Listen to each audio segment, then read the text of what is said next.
Williams. He got it. To the end zone, leaping catch, Couch, touchdown. You are looking live at Banco ZK Arena in Hot Springs, Arkansas for tonight's semifinal playoff action between the Diamonds of Arkansas and the Greenheads of Monroe. Hello, everybody. We welcome you to this semifinal matchup. Tristan Harlan here with Chris Boyd. Chris, it's hard to beat a team 3 times in the same season in Arkansas. Let's do that tonight. Absolutely. Last week we were here, Tristan. We saw an incredible game. It seems like every time you and I are in these seats, your call's either getting 2 million views on social media. Aaron Dilworth is top plays on ESPN Sports Center top 10. Every time we're in this chair, we see incredible games. Last week, it was Timmy McClain came in as the hottest quarterback in the Arena League, but that Arkansas Diamonds defense pressured him often and pressured him in timely situations to force him into some uncharacteristic interceptions. Well, this is one of 2 semifinal games in the Arena League tonight. The winner will go on to play in Arena Mania 3. Of course, looking at the bracket, it's a lot of teams that are good in this league, but the winner of this one goes on to play the winner of the Nebraska St. Joe game. But you're looking at there's the guy right there, Timmy McClain. He has done a great job. He's done a great job last week. He's going to do a great job tonight. But just talking about this playoff bracket, Nebraska St. Joe is going to be one we're going to keep an eye on tonight. Absolutely. These 2 games are going to determine where that Arena Mania Bowl is being played. Just like you were talking about Timmy McClain, I expect we're going to see a completely different quarterback than we saw last week. Arkansas put so much pressure on McClain, and he did throw those uncharacteristic interceptions, which led to Jordan Ambrose and Aaron Dilworth and Isaac Zito just absolutely exploding and leading the Diamonds to that win. Well, throw-off is just right around the corner in the semifinal matchup. Stay tuned here on the Arena League.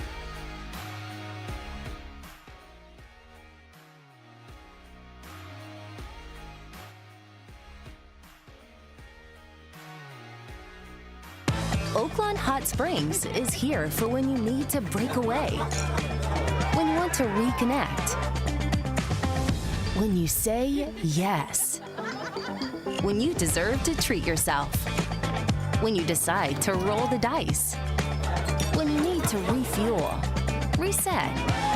It's all here. So what are you waiting for? Plan your stay at Oaklawn Hot Springs and come join the fun. Men, eyes on me. Lock in. The Arkansas Diamonds don't take the field without a plan. Neither should you. Playbook Men's Health by Healthy Connections is proud to be the official medical provider of the Arkansas Diamonds. We get the Diamonds locked in. Now let us do the same for you. Because Men's Health is not about guessing. It's about knowing your numbers and having a plan. Men's Health, labs, testosterone evaluation, primary care, a real game plan. Visit playbookmenshealth.com to get locked in. When it comes to buying a vehicle, trust makes all the difference. For nearly 60 years, families have trusted Allen Tillery Auto for fair deals and outstanding service. As a family-owned and operated dealership, we believe buying a vehicle should feel simple, comfortable, and personal. And with a team that takes service seriously, our experience stays just as polished after the sale. At Allen Tillery Auto, we don't just sell vehicles, we treat you like neighbors. Come see us today or visit allentilleryauto.com to browse our inventory. 2 minutes away from throw-off between the Monroe Greenheads and the Arkansas Diamonds. Tristan Harlan here with Chris Boyd. The Greenheads will get the ball first. Arkansas at the first of the second half. Chris, what are you expecting to see out of Timmy McClain in this first possession? I expect to see a lot more poise. I expect to see a lot more completions. And probably, unfortunately, for the Arkansas Diamonds, a lot more points on the board. Timmy McClain has been playing too well for the entire season, in my opinion, to have 2 bad games in a row, Tristan. Of course, we saw last week the explosive return games for both the Greenheads and the Diamonds. Tracy Brooks Jr., the running back wearing the number 18 for Monroe, he was electric in the return game, but there you see Coach Bones Bagante. He is the reigning Coach of the Year in the Arena League. I'm sure he's going to have a lot of things drawn up for this Monroe offense. Absolutely. You know, we saw Mark Britt make so many plays last week. Just like you mentioned, Tracy Brooks Jr., so shifty, low to the ground. He was a lot of fun to watch last week as well. You know, they're just going to try to keep up with the momentum that the Diamonds have had. It seems like every time we come out and watch the Diamonds, Tristan, you don't talk about defense that much in the Arena League, but we have all year with the Arkansas Diamonds. It's not necessarily that they're going to hold opponents to 10 or 12 or 15 points. They cause timely turnovers. Of course, don't forget, last week Crockett had an interception to his name. So did Roderick Chapman, but definitely going to be looking at how the defense comes out to stop Timmy McClain's mobility and how McClain is going to respond from the pressure he got last week. We're 35 seconds away from throw-off here at Banco ZK Arena. Chris, I can tell you right now, the atmosphere here is electric. Of course, free tickets as announced by the Diamonds ahead of this one. This place has a lot of fans here. Absolutely. It was a great crowd last week. It's another great crowd. A lot of butts in these seats, Tristan, and I see a lot of red and black for the Arkansas Diamonds. 10 seconds away from the throw-off getting underway. Like we said, Arkansas will throw it off first, so Monroe will start the game with the football. The crowd is getting on their feet. The Diamonds are trying to get their home crowd to rally behind them here tonight. And just like that, the game is underway. Ball gets tipped. It gets tipped off the returner. And the referee's going to mark him down at the 1. Are they going to say safety? I believe they're going to mark him down right on the 1. So Monroe will come out with their first possession deep in their own territory. I mean, you couldn't get a better start for the Diamonds, Tristan. You had that kind of short throw-off. Brooks Jr. didn't know whether to come up and catch it, try to play it off the bounce, tried to play it off the bounce, took a real funny bounce, and he got hammered right at the 1.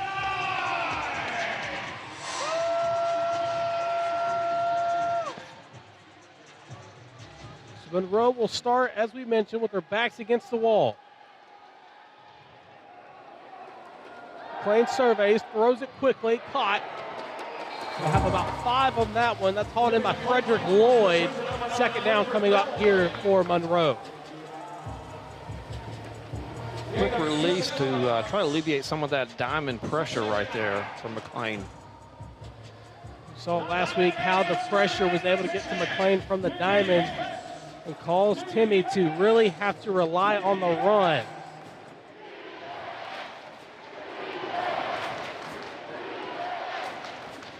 Jr. with the man in motion. McClain steps up, going to keep it himself, tries to juke, has room to run on the wall, but he'll slide down. He'll have enough of the first. Great awareness from McClain right there. Saw the pressure from the outside, took up right up the middle in between those hash marks. Great use of his feet.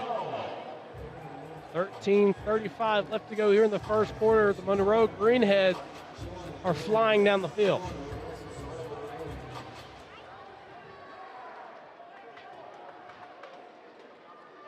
Pressure coming. McClain has to evade. Steps up, going to take it again. He has room to run before he's brought down by Chapman.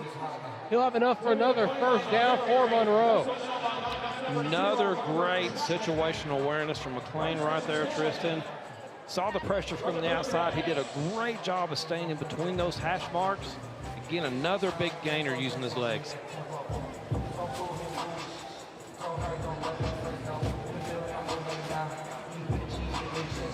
Looks like Brooks Jr. will be the man in the backfield with McClain. He'll get the handoff, met by Luke. Luke wraps him up. The play will be called dead. That time not going anywhere. Jeff Luke was able to bring the offensive lineman with him as he got the tackle. Absolutely blew it up right here. You see it on the replay. Blew right by the center. Met Brooks Jr. in the backfield. 3-yard loss. Second and long for the Greenheads. 12:15 left to go in the first quarter. Diamond showing pressure. Pressure coming. McClain has to evade. Stiff arms Chapman. Chapman still has it. And the Diamonds get the sack. Roderick Chapman right there, right up the middle. Tristan, we read the pressure early. Woo! Put McClain and Monroe in a big hole right here. Third down coming up for the Greenheads as they're back in their own side of the field after the big sack from Roger Chapman. Chapman had 5 tackles last week and an interception. Third and about a country mile. McClain drops back. One-man rush. Luke gets in the backfield. McClain going to step up, throws it to the end zone. Caught! Touchdown, Greenheads! Tristan Harlan, what a great play from McClain right there. Just like you said, Jeff Luke got in the backfield. McClain rolling left, throwing back to his right. Britt Jr., that's Frederick Lloyd. You're right, Frederick Lloyd. What a great play from McClain right here. Frederick Lloyd was able to haul it in and get into the end zone for 6. So Monroe will draw first blood in this semifinal playoff game. We're at the man in motion. McClain steps up, surveys. He's got to throw it. There's a cross body. Does he haul it in? He does. Conversion is good. With 11:02 left to go in the first quarter, the Greenheads lead at 7-0. What an opening drive for Monroe, Chris. We talked about McClain coming in. You said, what do we expect to see? And we both thought we would see a much more poised McClain. Man, he really looked good in that first series right there, Tristan. Had some pressure, had the 3rd and long. Found Lloyd in the end zone, found Brooks Jr. for the extra point. That was really nice. St. Joe's up 8-0 right now against Nebraska, so that's definitely going to be one we keep our eyes on all night. Definitely huge implications on the championship game and where it's going to be played.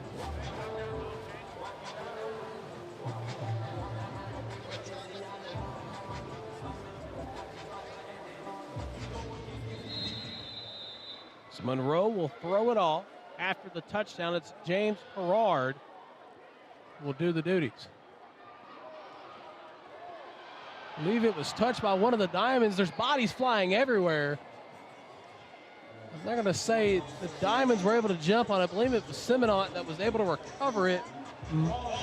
That ball was bouncing around. That could have been anybody's football right there. I believe it hit one of the Diamonds' hands as it bounced, but regardless, the Diamonds will start near their own end zone, similar to what Monroe did. But Jordan Ambrose last week, 6 touchdowns to his name. Threw for almost 300 yards. He'll drop back, looks, throws it to Zico. Had a little bit too much on it to be incomplete. Looked like some miscommunication right there. Zico kind of ran out and sat in that zone. I think Ambrose was expecting him to continue it out for an out.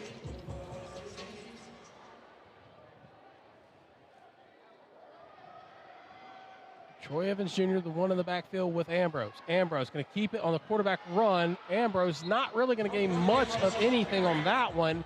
Brings up a 3rd down for Arkansas.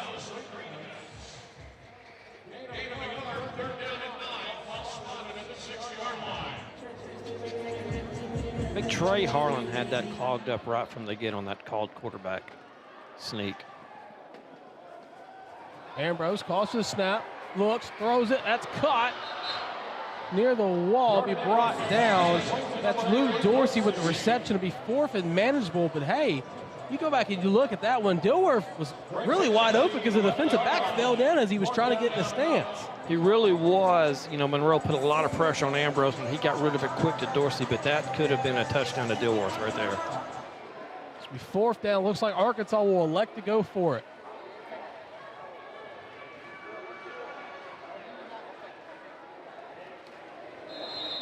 They was trying to draw Monroe offside, so timeout will be called by Arkansas. Coach Rhodes is getting with his offense to decide what to do here. Big decision right here for Arkansas, Tristan. When you take a look at the other semifinal playoff game going on in the Arena League right now, St. Joe and Nebraska. St. Joe up 7-0. Looks like Nebraska has the ball again. That game has huge implications on who will host next week. St. Joe with a great sack right there. Man, oh man, St. Joe's coming to play. Absolutely. Love seeing the pressure right there. Love seeing that pressure. Speaking of pressure, Diamonds are made under pressure, Tristan. We got 4th and 5 right here, deep in their own territory. Ambrose calls the snap, throws it. That's going to be caught near the first down marker. Does he have enough? I believe he does. That's hauled in by Isaac Zico. We've seen Zico make big plays, big catches all year. Great stop right there. Ambrose delivered it perfectly. Zico had 107 receiving yards last week. Ambrose calls for snap, throws it on a hop. That's going to be hauled in, fighting for extra yards. That's Zico. Does he have enough for the first? We'll see where they spot him. And they'll say second down.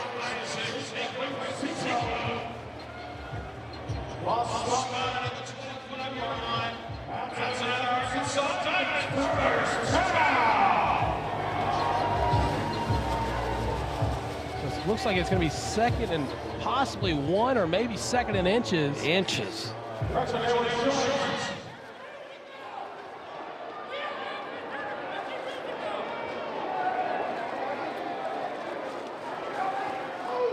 Ambrose drops back, pressure coming. That ball gets batted down, incomplete. That was Dion McNeil on the deflection. Third down coming up for Arkansas. McNeil with big pressure off the edge. Batted it down. Dorsey, boy, he was wide open. That would have been a first down right there for Arkansas.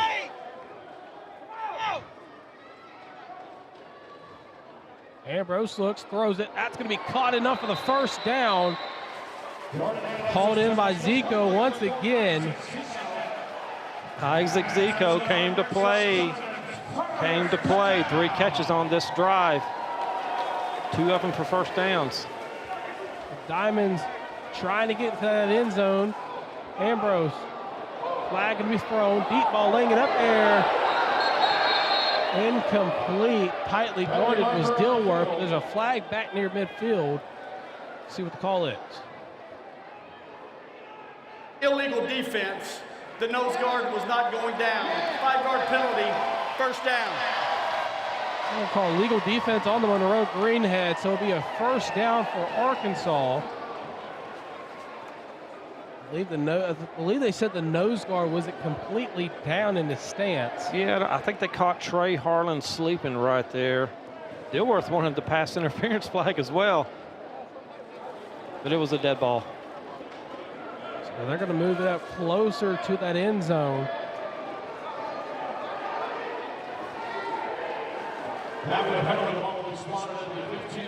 Be on the 15 officially. First down for the Diamonds. Ambrose sends Zico in motion. Low snap. Ambrose looks, throws it to the end zone. Incomplete. Wrapped him around the hip. The flag's going to come out. We're going to see what the white hat calls, but the back judge is signaling pass interference on Monroe. Beautiful double move right here. Tristan Harlan from Isaac Zico. Let's see if we've got a replay on that. He'd been settling in that zone on those short passes. Pass interference, Gorgeous. defense number 5. Holding, offense number 15. Those fouls offset. Replay first down. So it's going to be a holding on Arkansas and pass interference on Monroe, so they'll offset.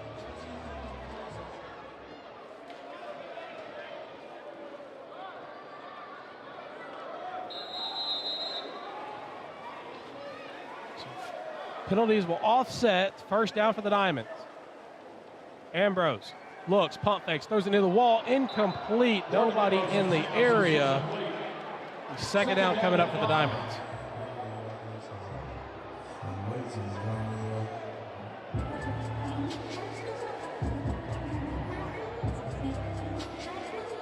Second down coming up for Arkansas after the incompletion.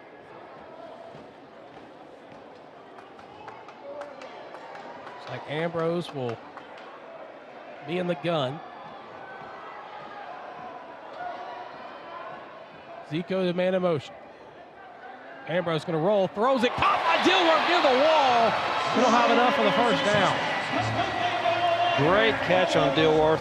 Drove his man deep, broke it off.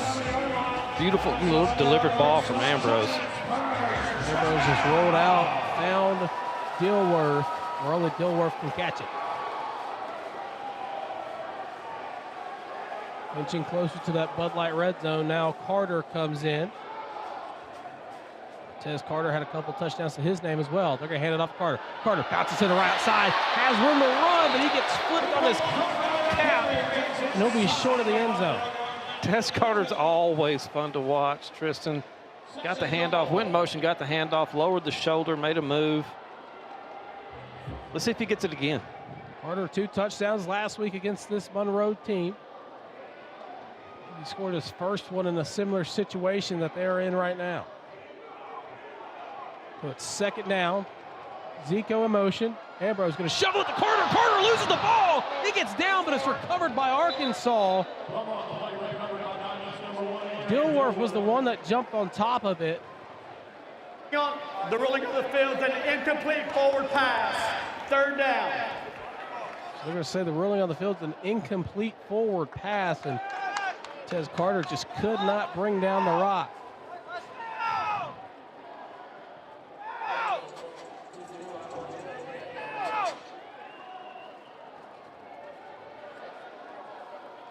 It's third down. Ambrose looks, steps up, throws it, caught by Carter. Touchdown, Diamonds.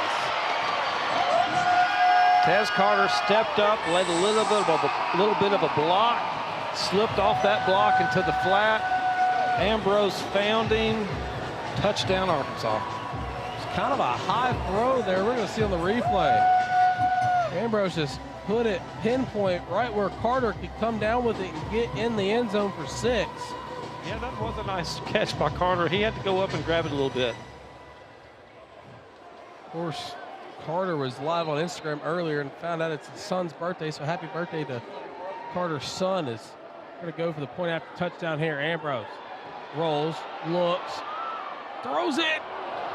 Incomplete. I believe Dilworth tried to go back up with one hand there. Is that there. Dilworth or Zico that went over the wall? Which? I think it was Zico, actually.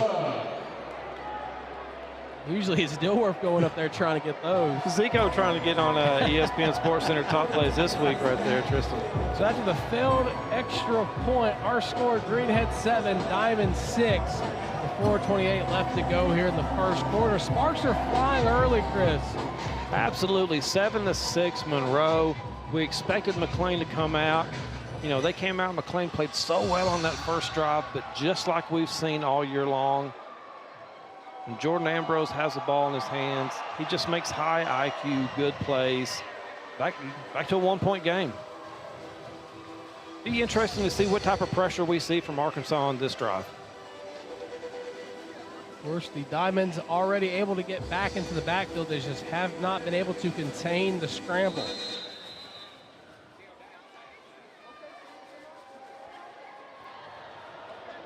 High throw off, going to be returnable. Deep in the end zone, room up the side. Brooks Jr. still going. Room to run. Trucks his own teammate, cuts it back. But the Diamonds will surround him, and he'll be brought down near midfield. My, oh my, what a return. Brooks Jr. catches the ball on the yard markers in the corner of the end zone. Has to dance around the yard markers. Brings it out from 8 yards deep. Almost to midfield. That was a heck of a return. Tracy Brooks Jr. giving Crockett a run for his money for the most electric returner in the Arena League. First down near the 25-yard line. I believe they're going to mark him up at about the 24.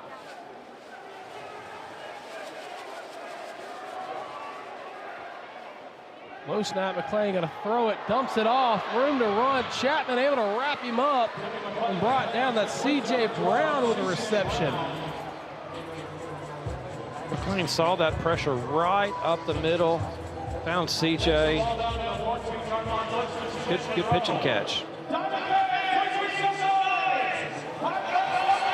First down for the Greenheads.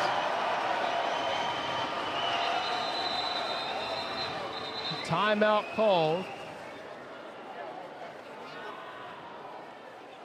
So with 3:22 remaining in the first quarter, the Diamonds trail the Greenheads 6-7. Whitehead's talking to the Monroe coach. See what the Whitehead has to say. Timeout, Arkansas. Second charge timeout of the half. So Arkansas is charged with the second timeout. Hey, let's take a look around the league. In the other semifinal football matchup, St. Joe up big against Nebraska right now, Chris. Yeah, I think this is a little surprising that St. Joe's going to be up 13-0 on Nebraska.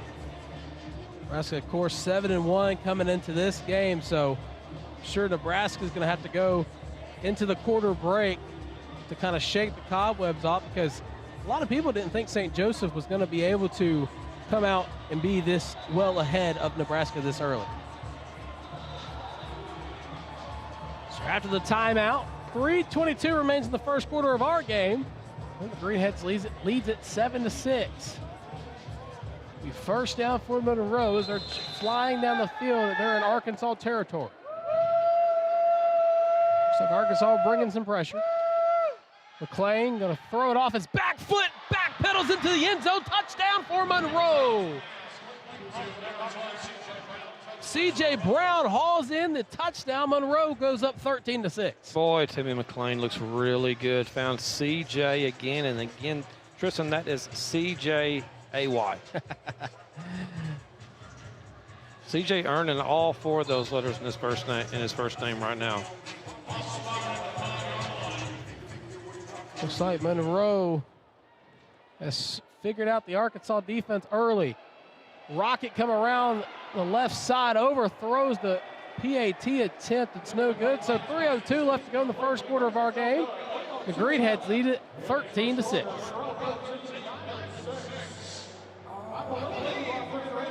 The Diamonds have kind of fell asleep on defense here early, Chris. You know, Timmy McClain has been just about perfect tonight. They've tried to put pressure on him. He's either rolled away from it or, you know, when the pressure was coming from the outside, tucked it and stayed in between those hash marks. But this is the Timmy McClain that we were expecting to see last week. It's the same Timmy McClain that has been red hot and one of the best quarterbacks in the Arena League all year long.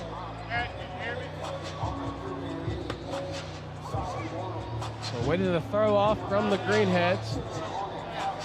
Looks like Simonot's back deep to return.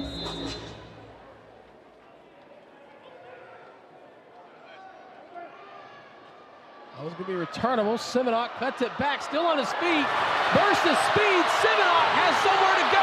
It looks to be the end zone. Brought down. What are they going to say? It's actually Crockett on the return. I swear sometimes that 5 and 6 looks so similar. DeWandre Crockett with an electrifying return. Takes it all the way to the 4-yard line. He's had a few of those electric returns this year, Tristan, but boy, that one, you know, all they're looking for is that little crease. He made a move down here around the 3 or 4-yard line, found that crease, tucked it. I'll be honest, I thought he was taking it to the house. Crockett giving the Diamonds the spark when they need it. It's 1st and goal in the Bud Light red zone. Fakes to hand off to Carter. Ambrose throws it, almost caught by Zico, incomplete. 2nd down coming up for the Diamonds. Good tight coverage right there on Zico. 2:10 remains in the first quarter. The Diamonds down 13-6. Dilworth in motion. Ambrose looks, steps up, dumps it off to Carter. Carter makes a move, but he falls down. He's holding his leg. Hopefully he's okay. Can't tell if he's got a cramp or if he did tweak an ankle or a knee there. Helmet comes off, and of course Lou Dorsey visibly upset. There's an injury on the field. It's Martez Carter, the running back. After making the play, he went down grabbing his leg. Minute 50 remains here in the first quarter. 13-6 is our score.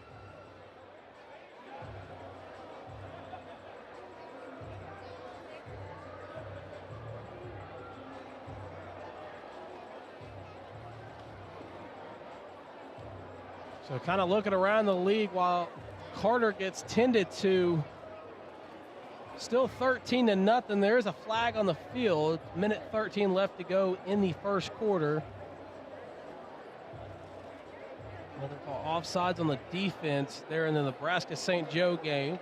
Chris is talking about that game. It's still kind of nuts that St. Joe has a 13-0 lead. Not to discredit the Goats, but everybody thought Nebraska was the favorite coming into this one. Well, absolutely, and this is such a huge drive for Nebraska here. They really need to put some points on the board so they don't fall down 3 scores in this game. Of course, there's words flying there between the Diamonds and Greenheads. We just got to back Zico up. Zico's kind of leading the charge there. They're trying to get Carter off the field. They're going to carry him off, and that's great sportsmanship there, carrying your brother off the field when he's unable to do it himself. But going back to the Nebraska-St. Joseph game, 4th and 5, under a minute left to go. Big play right here for Nebraska. Surely going into the first quarter break, they're going to have some words of encouragement. Just kind of staying there for the moment. 4th and 5, Nebraska. They're going to drop back. Looks, it's Yates. Yates is going to step up, evade. Nowhere to go. St. Joe still bringing pressure. Throw it to the end zone, but it's going to be intercepted by St. Joseph in the end zone. So it'll be St. Joseph ball as the first quarter clock expires. We'll go back to that game a little bit later, but Martez Carter off the field now, so we're going to resume action here in Banco ZK Arena. Minute 50 left to go in the first quarter. The Diamonds are driving before the injury, but hopefully the delay of the stoppage did not take away any momentum. That's right. We're going to have 3rd and 4 right here. Going to be interesting on the play call.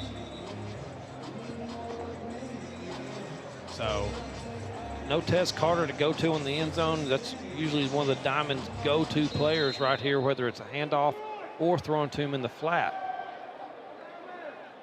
It's going to be 3rd down here for the Diamonds. Watch for Troy Evans Jr. on the backfield here. He loves to make big plays. Gilworth, the man in motion. He's going to cut across. Ambrose looks, pressure coming. Steps away, throws it, but it gets batted away, incomplete. 4th down coming up for the Diamonds. And they've got to be careful. Looks like they're out of sync there in the red zone, and they can't let Monroe get into their heads. 4th down for the Diamonds.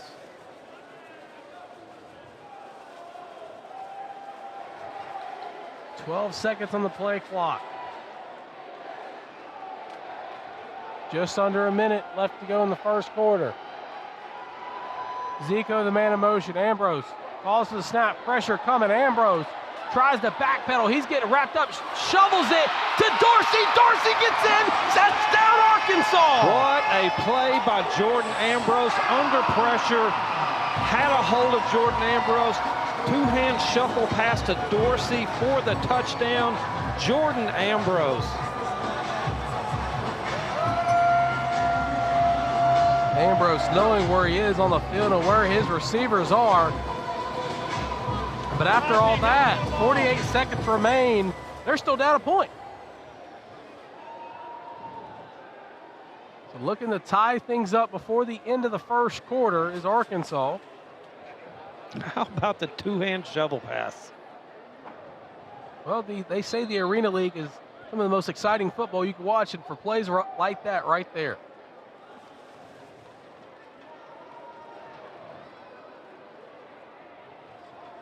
Zico, the man in motion. Ambrose evades. Got to get rid of it. Dumps it off. But Hobbs couldn't bring it in. The ball's wide. They're going to say incomplete. The attempt no good. And I don't think Vincent Hobbs was ready for the pass. So with 28 seconds to remain, the Diamonds still down 1. Our score 13-12. Jordan almost pulled magic out of his hat again. But you're right, Hobbs just couldn't quite hang on to it. I think Hobbs was trying to see the end zone before he turned around with the football, but this has been a great game so far, Chris. Absolutely. We're seeing 2 quarterbacks making plays under pressure. You know, the Diamonds are doing a really good job of getting after McLean, but McLean's doing an even better job of reacting to that pressure. Monroe's getting a lot of pressure on Jordan Ambrose as well, but again, Jordan Ambrose is just like we've seen all year long. He's making plays. So there's 28 seconds remaining in the first quarter. Arkansas getting ready to throw it off. It'll be returnable by Brooks Jr. Flags come flying. Great coverage by the Diamonds. Like you said, multiple flags on the field. A little bit of aggressiveness on that tackle by the special teams unit of the Diamonds. We're going to see what the White Hats call is. During the return, illegal to block in the back. Return team number 4. Penalties half the distance to the goal. First down. So we're going to call a legal block in the back on Joel Perrin. So 11 seconds remain in the first quarter. Monroe backed up in their own end.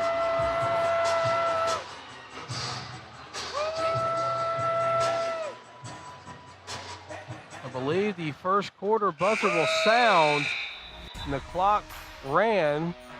It's the end of the first quarter. So the first quarter comes to an end. Our score, Greenheads 13, Diamonds 12. We'll be right back after this. You're watching the semifinals on the Arena League.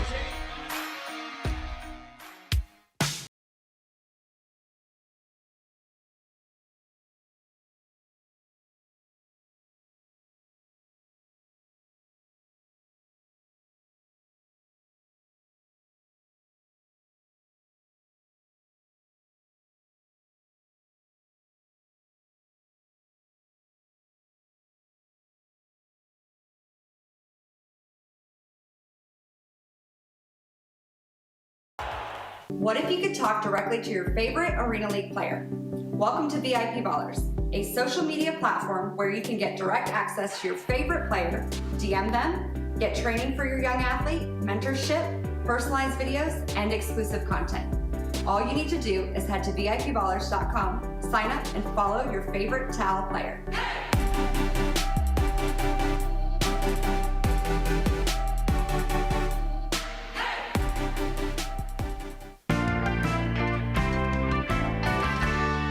The neighbors just stopped by. Can you throw these on the grill? Garage beef? Huh. 5 more minutes. All beef hot dogs. Filled with beer. Honey, where are the gosh dang dogs? 5 more minutes. Garage beef from Garage Beer. What'd you do to these dogs? Almost done.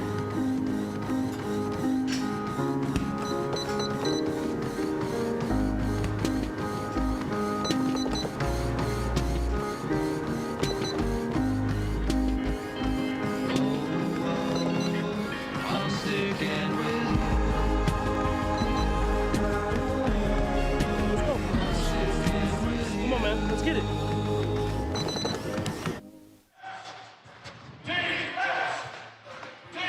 Start of the second quarter here in Banco ZK Arena, where the Greenheads lead the Diamonds 13-12. It's Monroe ball. They're back on their own end. McLean sends a man in motion, zips it. It's going to be caught by Brooks Jr. He may have got just enough of the first down. We're going to see where they mark him. Correction, they're going to be brought down well short.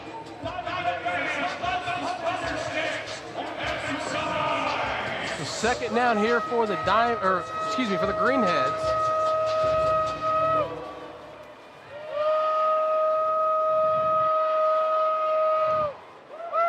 Claim, low snap, looks, throws it, cross body, that's going to be caught.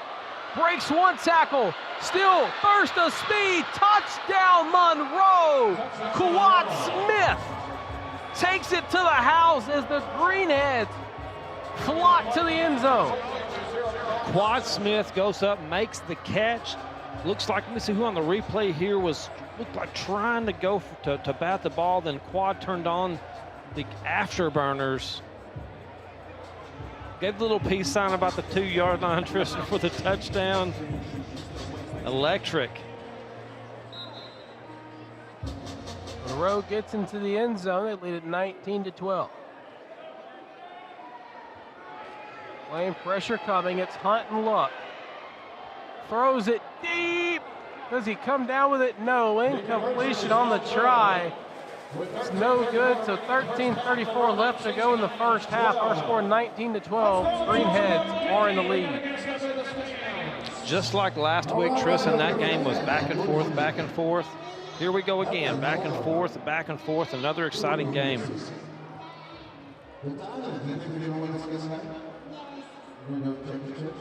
So the Diamonds, after the injury to Carter, got to rely on Ambrose to create some magic, but he did that on the last possession, Chris. Absolutely, he's been doing it all year. I would expect nothing less on this drive. Jordan makes big plays, high IQ plays, makes them under pressure, can use his legs as well. Wouldn't be surprised if we see him start using his legs a little more. Once they're changing fields, they were lined up on the wrong side, so they're just going to play switcheroo real quick. Man, oh man, how big of a return would it be for the Diamonds if they were able to get a big one here? I believe that's Chapman back there ready to return. It's Herrard ready to throw it off.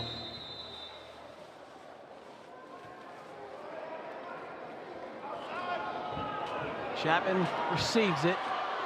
You get absolutely demolished there by McNeil on the return. The first down for Arkansas, and they're down 19-12. Going to see Ambrose back out. I bet we see a lot more Troy Evans Jr. with Tez Carter out. I bet we're going to see a lot of Troy Evans Jr. Tristan, he's made big plays for the Diamonds. He's made big blocks. He's made big catches, big touchdown catch.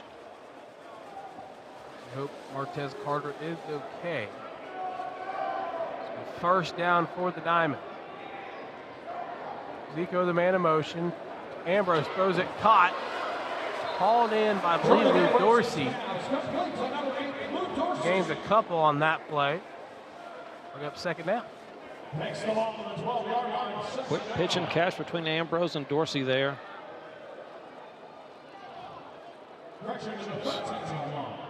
You're on the 13-yard line, second down. And we're going to be hauled in near the wall. It's complete. They're going to say first down for the Diamonds, but kind of got a little thrown off there. That was called in by Zico because you're right near us. Two linemen fell down as soon as the snap was called for. Absolutely. It was kind of throwing me off on where I was going to concentrate. Zico with the big first down catch again. I think that's 3 or 4 catches for first down Zico's had. First down for the Diamonds. First down reception by Zico. Ambrose evades, looks, throws it, caught by Zico near the wall. He'll get down near the 20-yard line. Troy Evans Jr. picked up the blitz right there. We've seen that several times all year, Tristan. Picking up blitzes for probably guys that outweigh him by 80, 90 pounds. That's why you get in the gym. Second and short for the Diamonds. A formation confusion there. It's Dilworth, Ambrose, and Zico in the backfield. Zico sent in motion. Deep ball to the end zone. Does he catch it? And he does! Touchdown Diamonds! Isaac Zico with a catch on the wall! Zico reaching over the wall. Tristan Harlan to grab it and pull it back over the wall. Isaac Zico. Look at this, over the wall and brings it back. Hauls it in for the touchdown. Now the Diamonds are 1 point away from tying this thing up. I was trying to wait to see if he did bring it back over, if he dropped it on contact, but great concentration by Isaac Zico for the score. How about Ambrose throwing the ball where only Zico could make that catch? That was either going to be a touchdown or a souvenir. 1 point try. Dilworth, the man in motion. Ambrose looks, throws it. Dilworth, it gets deflected, incomplete. I believe that was Eric McIntosh Sr., who got a hand on it. So at 11-12 left to go in the first half. The Greenheads still lead it by 1. Our score 19-18. But Chris, talking about Ambrose's throw there at the Zico, Ambrose was warming up probably, I want to say 2 hours before, maybe a little bit sooner than that. But he was throwing from the midfield logo all the way to the end zone, different spots near the wall to haul it in just to test that arm strength. And you see why practice makes perfect right there. Absolutely. He was definitely throwing for a spot that was right there over the wall or on the other side of the wall. If you miss that pass, it's not going to end in an interception. Zico with great hands to grab it and pull it back. Of course, looking around the league, 13-0 our score in St. Joseph, or Nebraska. St. Joseph still with a commanding effort as they've got the ball. St. Joseph looking to get to Arena Mania 3 to play the winner of this game if that score can hold or continue to grow. Nonetheless, we got semifinal action here on the Arena League between the Diamonds and Greenheads. Tristan Harlan here with Chris Boyd, and this one has been back and forth all night long.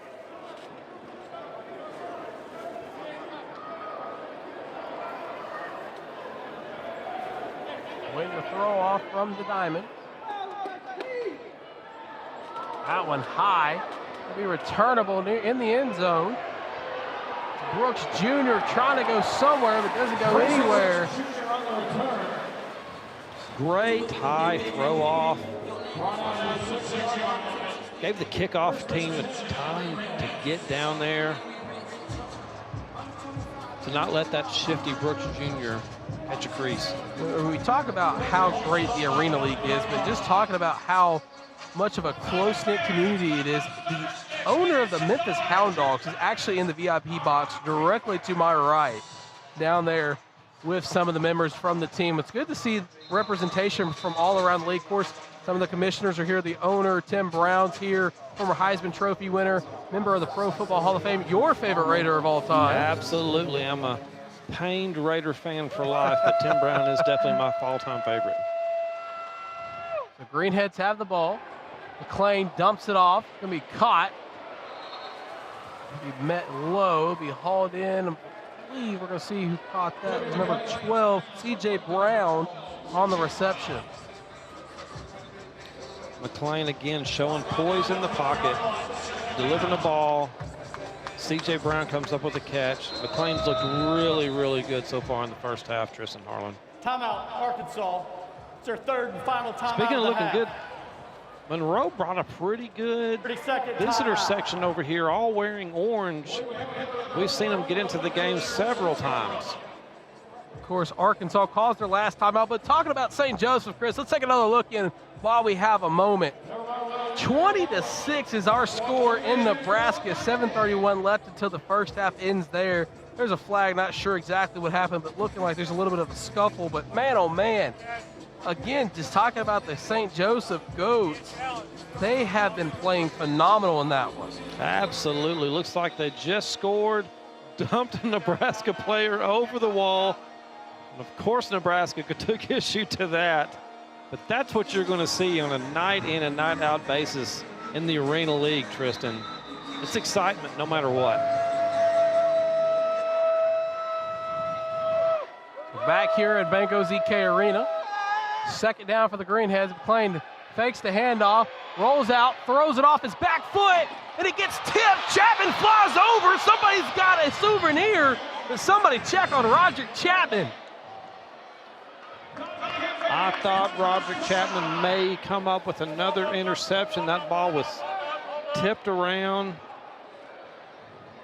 Roderick Chapman took an absolute spill over the wall. Looks like he's going to be okay. Looks like he's okay, but boy, he hit that concrete hard. He fell right on his back. Glad to see he's okay. Right near the big bosses of the Arena League over there. That's right. Almost fell into the commissioner's lap. Gonna have to keep your head on a swivel here in the Arena League. It's third down for the Greenheads. McLean calls for the snap. Looks, steps up, room to run. Has the first down, trying to cut back. Hunt brings him down finally, and it'll be first down for Monroe. The Diamonds got a little pressure on McLean, but just like he did in the first quarter, let loose on his feet, picked up that first down. McLean playing really well, looks really good. First down for Monroe after the run by McLean.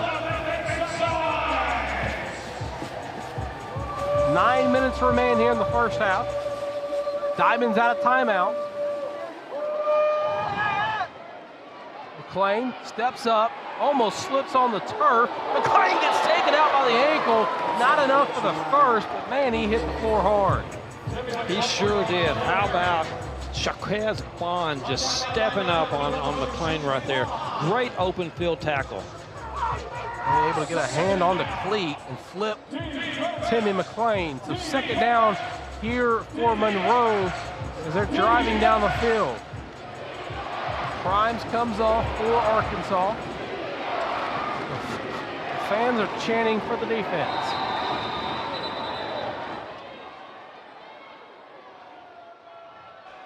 Delay of game, offense, 5-yard penalty, first down. So Monroe's going to get called with the delay of game, so they'll back it on up just some. Correction, second down. Still second down, second and long here after the delay of game penalty. Monroe still leads it by 1. Man in motion. McLean drops, looks, evades, stops, zips it, caught. Chapman trying to rip the ball free. Does not successfully do it, but it is hauled in by Quad Smith. He'll have enough for the first down. You know, the Diamonds got pressure on McLean that time.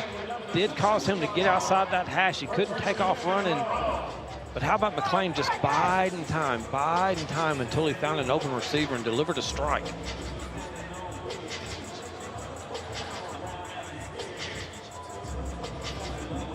First down after the reception by Quad Smith. 7.5 remains in the first half. Monroe jumping for the timeout, and they're going to get it. Timeout. Monroe, first charge timeout. There's a timeout on the field, 7:28 left to go in the first half. Chris is talking about this matchup. It is back and forth. I know we've said that a lot, but you cannot talk about the Arena League and how good this league is without featuring these two teams. I mean, all night long, and even last week, back and forth, back and forth. This is why both these teams are in the postseason. Absolutely, it's a fun game to watch. Two fun teams to watch, two fun quarterbacks to watch. And both of these guys, Ambrose and McLean, showing up tonight, playing with poise, playing with IQ, delivering strikes, using their legs. Just a fun football game. Fun football atmosphere. It's a great place to be.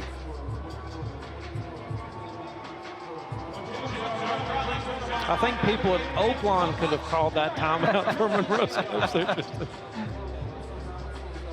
Of course, it is first down after the timeout for Monroe. McLean calls for the snap.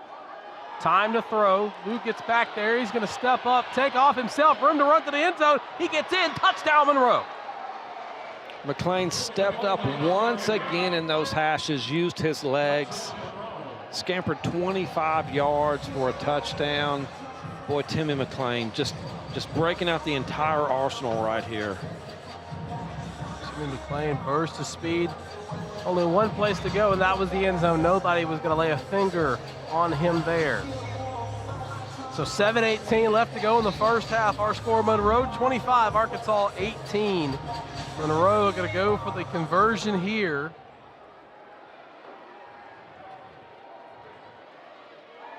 Smith was the man in motion, throws it wide open.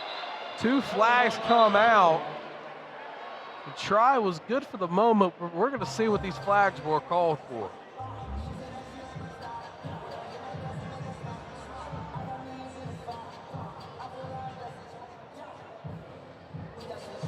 Comes to Whitehead to make the official call.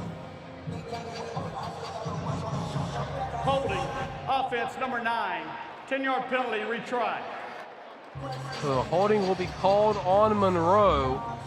so they're going to redo it. It's going to be called on Frederick Lloyd, the receiver. I was watching a very funny animated conversation between Anthony Switzer and Monroe's head coach. I think Monroe's head coach was accusing Switzer of flopping a little bit on that hold there, Tristan. They were both laughing, though.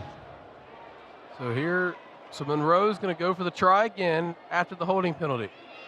McClain, pressure coming, nowhere to go. He's going to take off himself, but he's going to slide down. Flag's going to come out. Let's see what the call's on. Running lane on the offense. Result of the try was no good. The penalties declined. Call is on Monroe. The try is no good. McClain got outside those hash marks, Tristan. I think that's why he just decided to go ahead and take the slide, knew the penalty was coming so he could avoid some unnecessary contact. 6:49 left to go in the first half. 25-18 is our score here in Banco ZK Arena. Of course, don't forget the winner of this one will go on to play the winner of St. Joe, Nebraska in Arena Mania 3. Arkansas was there last year, unable to get the win. They're looking to get back to the championship game and bring a title home to Arkansas. Absolutely. Arkansas Wise Guys last year, name change to Arkansas Diamonds this year. Of course, we all know Diamonds are formed under pressure. A lot at stake with these two games. Not only who makes it, who gets home field advantage. Exciting night in the Arena League. Side game still back and forth over there here in Banco ZK Arena, and St. Joe still with a commanding lead out there in Nebraska. So 6:49 left to go in the first half here. 25-18 is our score. Looks like Chapman maybe back to the receive. No, correction, that's going to be Crockett. Crockett, a dangerous returner. It's about to show you why. Flag's going to come out. Crockett still running near the wall. Another flag comes out. Lost his lid. We're going to see what these flags are called for.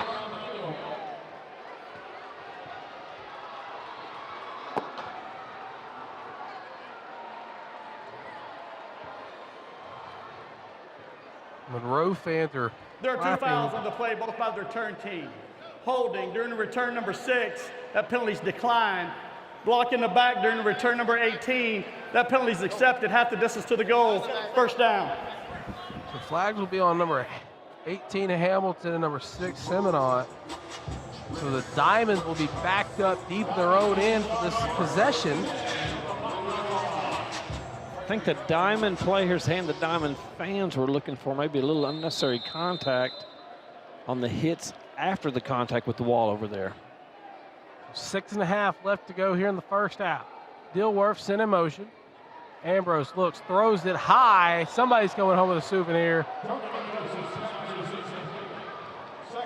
believe Ambrose just could not find the mark. Maybe Dilworth was supposed to go a little high there. Did not come down with it. So it's second down here for Arkansas. 6 minutes remain here in the first half. And thank everybody for tuning in to some semifinal action here on the Arena League. The winner of this one goes on to play in Arena Mania 3. Starting here with Chris Boyd. It's Diamond football, second down here. Ambrose looks, steps up, pressure coming, still running. He'll get down near the first down marker, bring up a 3rd and short. Great run by Ambrose there. Had the pressure, absorbed some contact, made what would have been a 3rd and long play, now 3rd and very manageable. After the run from Ambrose, 3rd and about 3. Ambrose throws it near the wall, caught by Zico. Zico trying to break away, drags him along with him. He'll have enough of the first down. Brought down just shy of the 25. It'll be first down for Arkansas with 5 minutes remaining here in the first half. Well, Zico with another first down catch. Ambrose, low man in the backfield. Dilworth in motion. Ambrose throws it off his back foot to Dorsey. Dorsey, room to run, cuts it back, still going. Rumbling, bumbling, stumbling, gets down. Where are they going to mark him? Should be within the 5-yard line. First down for the Diamonds. They are in the Bud Light red zone. Great release from Dorsey off the line in the flat. Ambrose found him fast. Dorsey turned it up, made a move. Great gainer for the Diamonds. Ambrose calls for snap, pressure coming, throws it, caught by Dorsey. Dorsey, does he get in? Yes, he does. Touchdown, Diamonds. Back-to-back plays, rolling right. Dorsey releasing. Ambrose finding Dorsey in the flat. Great recognition from Ambrose and Dorsey on back-to-back plays. Back within one after the touchdown by Dorsey. Love to see what Arkansas dials up right here. They've been trailing the whole game. Let's see if they can convert one of these to tie it up.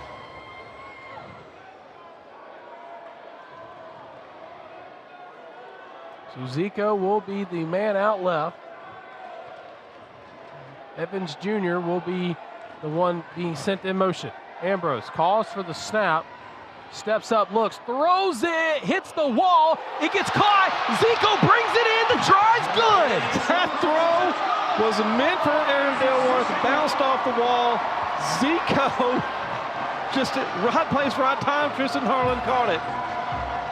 Of course, if you don't know the rules of the Arena League, if the ball hits the wall, it's still live and you can still catch it, but it hits the perfect spot for Zico to just bring it in. It's Spider-Man-like reflexes there.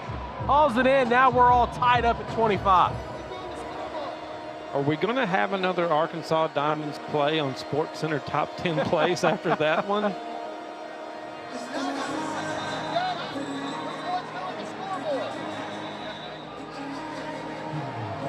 Of course, I believe they're looking at it to determine if it is indeed a catch by Zico. Official review right beside us, taking a look. Jonathan Webb, our replay operator, doing a great job getting this play to be shown.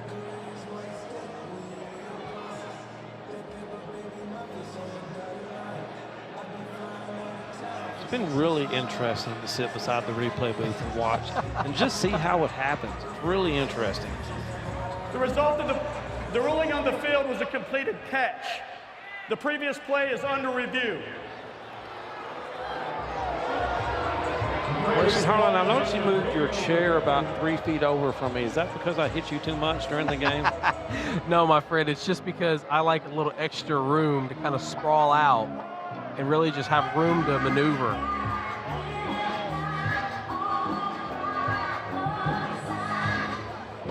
Of course, our official review still looking into it to determine the correct call.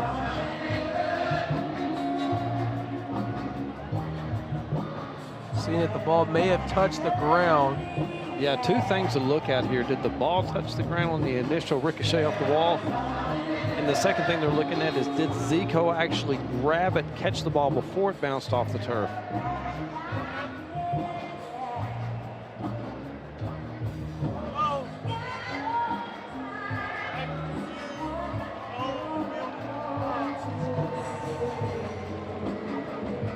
Gonna wait for the white hat. After review, the call on the field is confirmed. A successful try. So the catch officially is called good. 3:55 left to go in the first half. Horrell knotted up at 25. No further reviews. Absolutely, the Diamond's been trailing all game. Such a big conversion right there.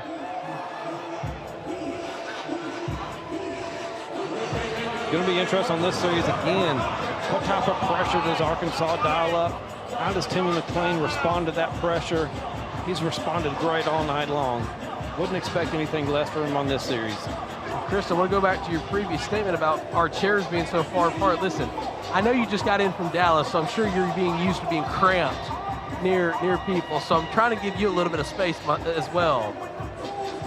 Dallas is a great place to visit, Chris. I'm going to be honest, but you're right. That traffic coming out of Dallas is rough. I'm just glad you got here on time. A little worried there for a moment, but you're here nonetheless. It'll be returnable. Almost bobbles the catch. Flags come flying at Smith. Nice high throw off right there. Gave the Diamonds coverage time to get During down the return, again. illegal block in the back. Return team number 21. Half the distance to the goal. First down. Tyree Highlands gets called with the illegal block in the back. I really wanted to text our great producer, Will Watkins, and let him know I'd be cruising in about 6:58 tonight. I didn't want to give him any unneeded stress. Of course, all of our crew here at Banco ZK Arena does a great job.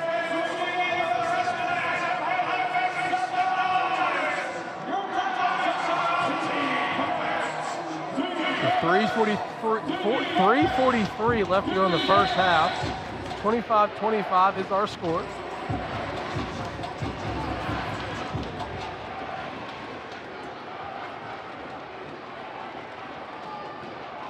First down from Monroe. McClain throws it over the middle, caught by Britt. Britt trying to turn upfield.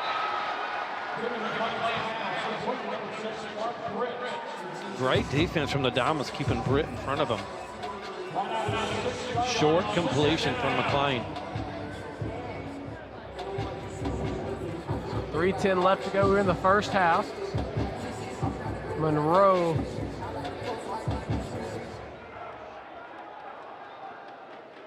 McClain looks. Pressure coming. Throws it deep. Overthrows his man. Incomplete. Intended for Britt.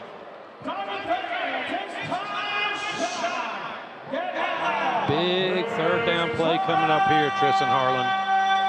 So third down coming up here for Monroe. 2 minutes, 30 seconds remain in the first half. Of course, remember, there is a 2-minute warning. 30 seconds away from that.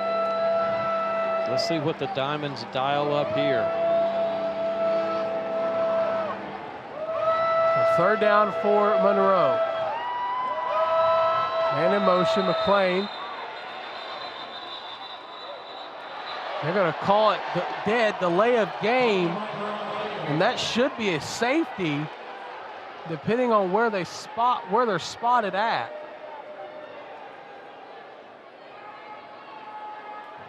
Delay game. Offense. Half the distance. Third down. We'll say half the distance to the goal, so it'll still be third down for Monroe. I think Big Jeff Luke didn't hear that whistle. Timmy McClain took a little offense to the physicality after the whistle there. So third down here for Monroe. Looking to the coach for the audible. They're going to run onto the field, blow it dead. 2-minute warning. And this is the 2-minute warning. So 2 minutes remain here in the first half. Our score's all knotted up at 25. You're watching semifinal action here on the Arena League. Oaklawn Hot Springs is here for when you need to break away, when you want to reconnect, when you say yes, when you deserve to treat yourself, when you decide to roll the dice, when you need to refuel, reset. It's all here. So what are you waiting for? Plan your stay at Oaklawn Hot Springs and come join the fun.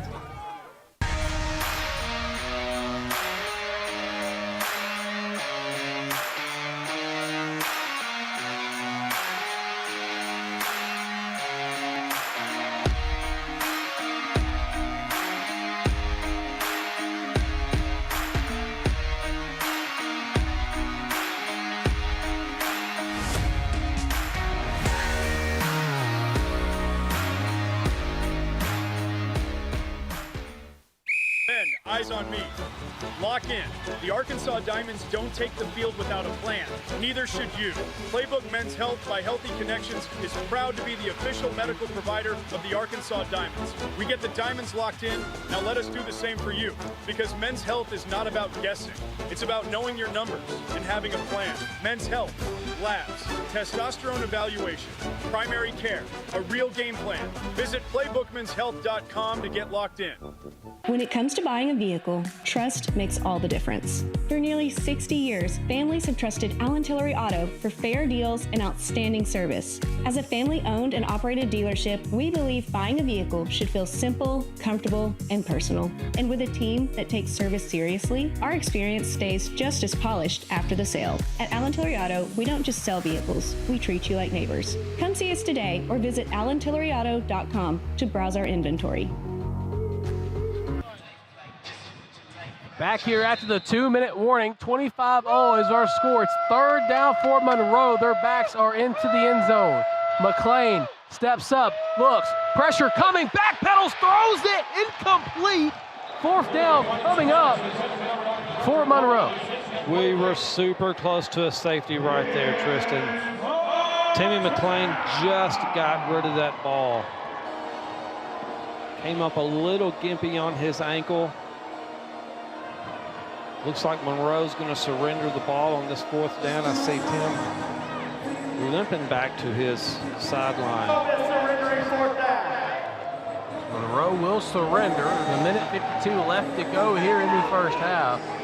You know, we've talked about it all year long. It just seems like the Diamonds consistently come up with these big defensive stops. They did it again there. Let's see what Jordan Ambrose can do, Tristan. Jordan Ambrose, of course, has had a great game here tonight. 16 of 26, 119 yards to his name, 4 touchdowns. He's got 12 points just by himself. So first down for Arkansas. Pressure coming from Monroe. They're going to back off. Dilworth, the man in motion. Throws it, caught by Dorsey. Dorsey bursts his speed up the right side. He jukes back, still going. He gets brought down near the 5-yard line. The ball does come out after. Looks like the Diamonds are trying to go in a hurry-up offense to catch Monroe off guard. Lou Dorsey releases again. Ambrose finds him in the flat. That's 3 times we've seen that play in the last 3 times of Diamonds' offensive possessions. So first down here for the Diamonds. Ambrose looks, steps up, throws it, caught, touchdown, Diamonds! Isaac Zico wide open in the end zone. 90 seconds remain, and the Diamonds have their first lead of the night. Jordan Ambrose, 2 strikes, long pass to Dorsey, found Zico streaking across the back of the end zone. How about that?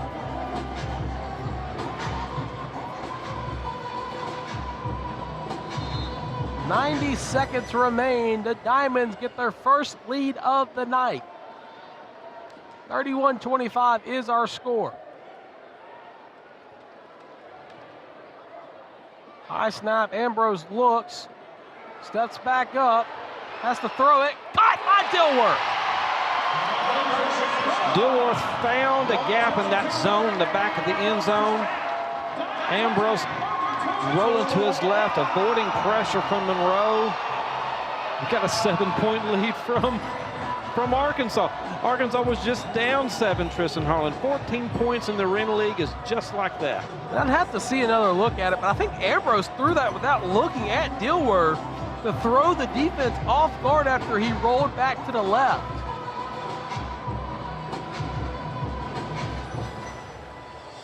I mean, it's a great catch by Zico to be wide open in the end zone for the score.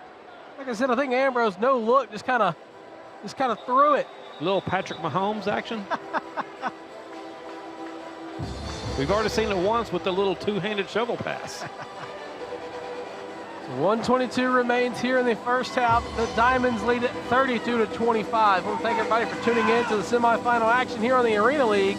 Tristan Harlan here with Chris Floyd. This one has been back and forth all night, as we've mentioned. Speaking of back and forth, I believe the other game in Nebraska at one point has gotten to a 1-point advantage for St. Joseph, so we'll have to look at that a little bit. Looks like Miller will be the one responsible with the throw off. Goes off the back of the end zone, still returnable. But Smith jumps on it, will be ruled a touchback. Ooh, Quad Smith jumped on that one just in time to avoid a to avoid a safety. So Timmy McLean and his offense will trot back out onto the field.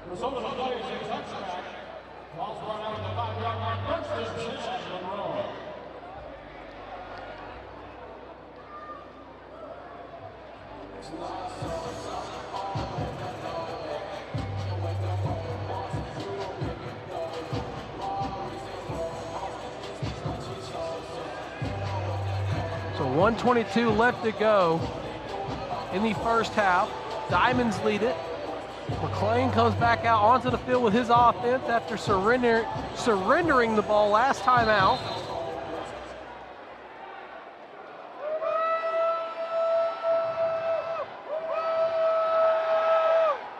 McLean flips it off.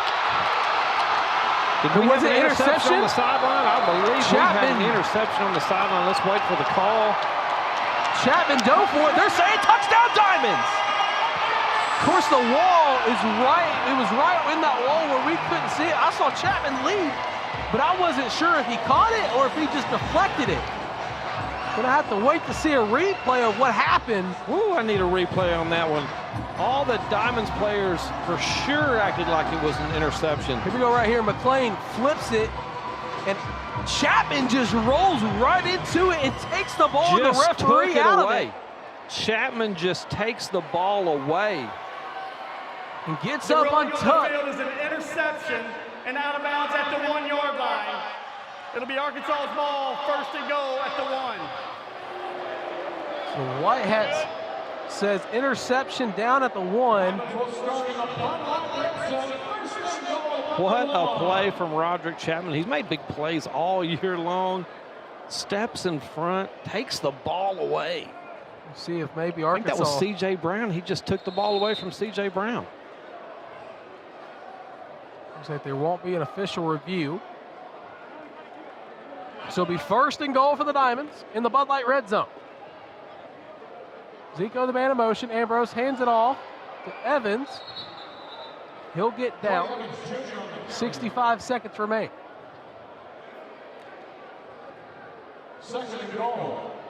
Under a minute left to play here in the first half. Diamonds lead at 32-25, but they're knocking on the end zone after the interception from Chapman.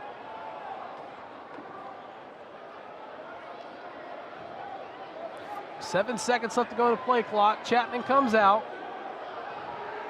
They're out of timeouts. They got to snap the football. Ambrose snaps it. His time expires. Ambrose pump fakes once, rolls, looks, throws it to the end zone, just gets rid of it. Incomplete trip. Keeter, keep your head on a swivel.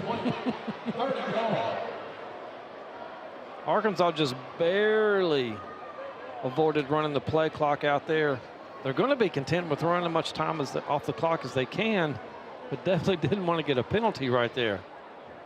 There's 30 seconds remain in this one, at least in the first half.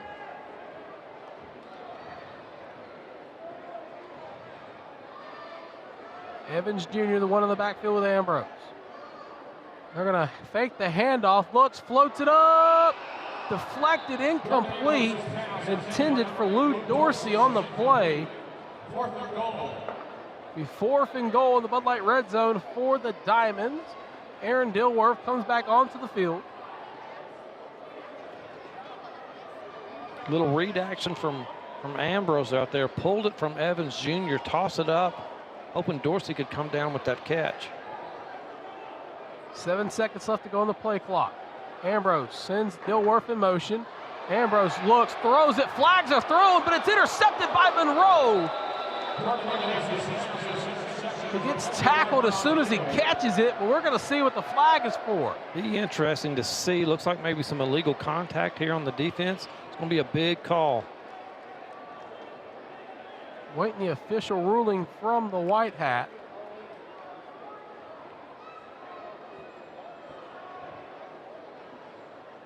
It's 26-24, excuse me, in Nebraska. Holding, defense, half the distance to the goal, automatic first down. They're going to call holding on Monroe. The automatic first down for the Diamonds, and the crowd loves that call. You see it right there. Dilworth just got launched.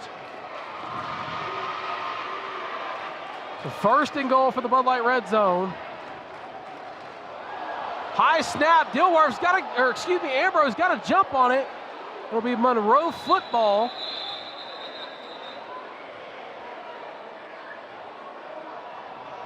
Ambrose slow to get up.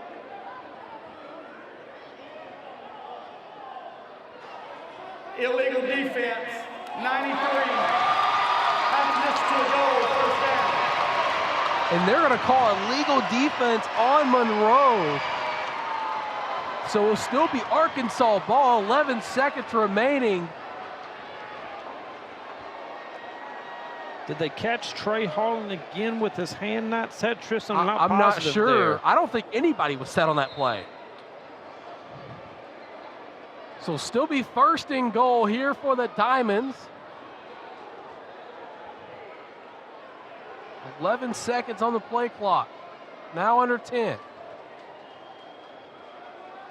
Ambrose sends Dilworth in motion. He doesn't snap it. Flags are going to fly.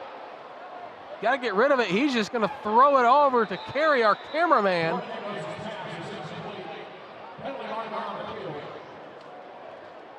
There's confusion all down there on the field. We've seen confusion on one side of the ball, the other on just about every play on this offensive possession for Arkansas. Here's the call from the white hat. False start, offense, 5-yard penalty, replay first down. Please reset the game clock to 11 seconds. 11 seconds on the game clock. So they're going to get Dilworth with the false start. He just ran early before the snap could be called. They'll reset the game clock to 11 seconds. And it'll still be Arkansas ball.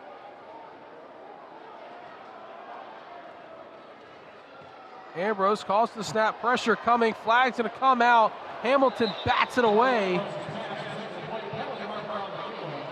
Looks like we'll have a hold here on the offensive line. Excuse me, that was Harlan with the deflection. Hamilton was the one that they're going to get with the holding. Offense number 18. 10-yard penalty, 5-yard penalty, second down. Penalties galore.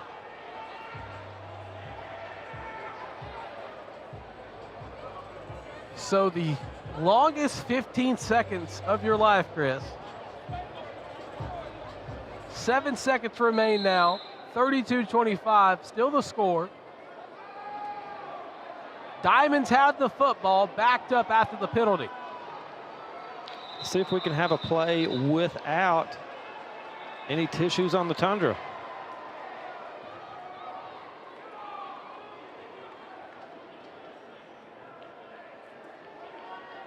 And this is only the first half.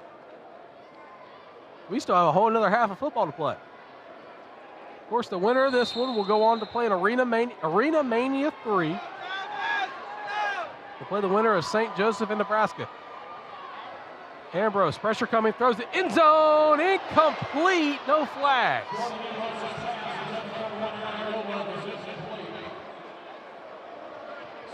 Two seconds remain. Likely, this is going to be the last play of the first half.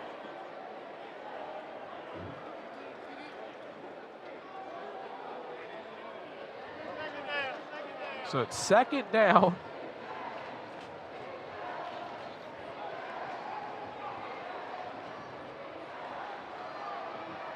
Ambrose calls to the snap, looks, surveys, horn sounds, caught, touchdown, Zico! Right the line. Are we going to get it? Touchdown, Arkansas. Isaac Zico with a play, caught it right at the end zone. Tristan Harlan lost it. My iPad just fell. Lost your iPad. Craziness. What a catch. So Isaac Zico's, as the buzzer sounds, hauls in the touchdown. Here's our replay. What a throw by Ambrose. Zico caught it short of the line and then got it over.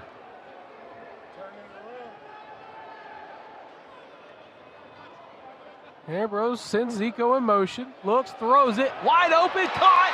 The try is good. That's Vincent Hobbs with the reception, as the first half comes to an end, our score in this one, Arkansas 39, Monroe 25. It's halftime in Banco ZK Arena, folks. Don't go anywhere. You're watching semifinal action here on the Arena League.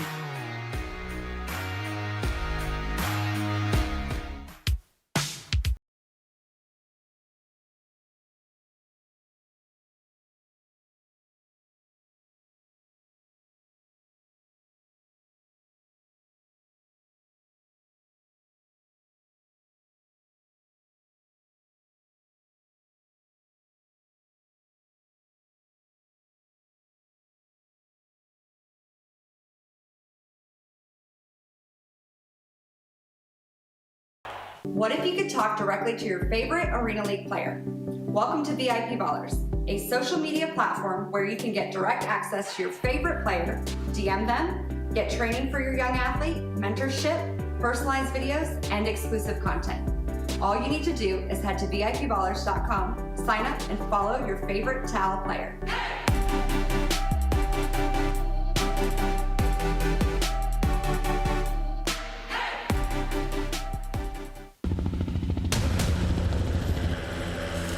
Brown's beer saved my life. It was 30 years ago today. A lot of predators in this jungle.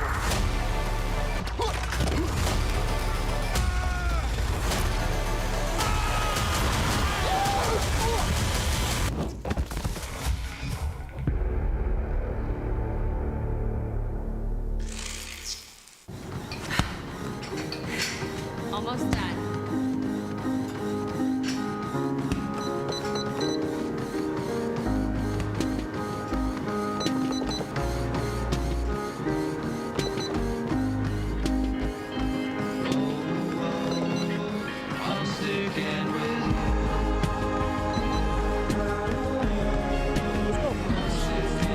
Come on, man. Let's get it.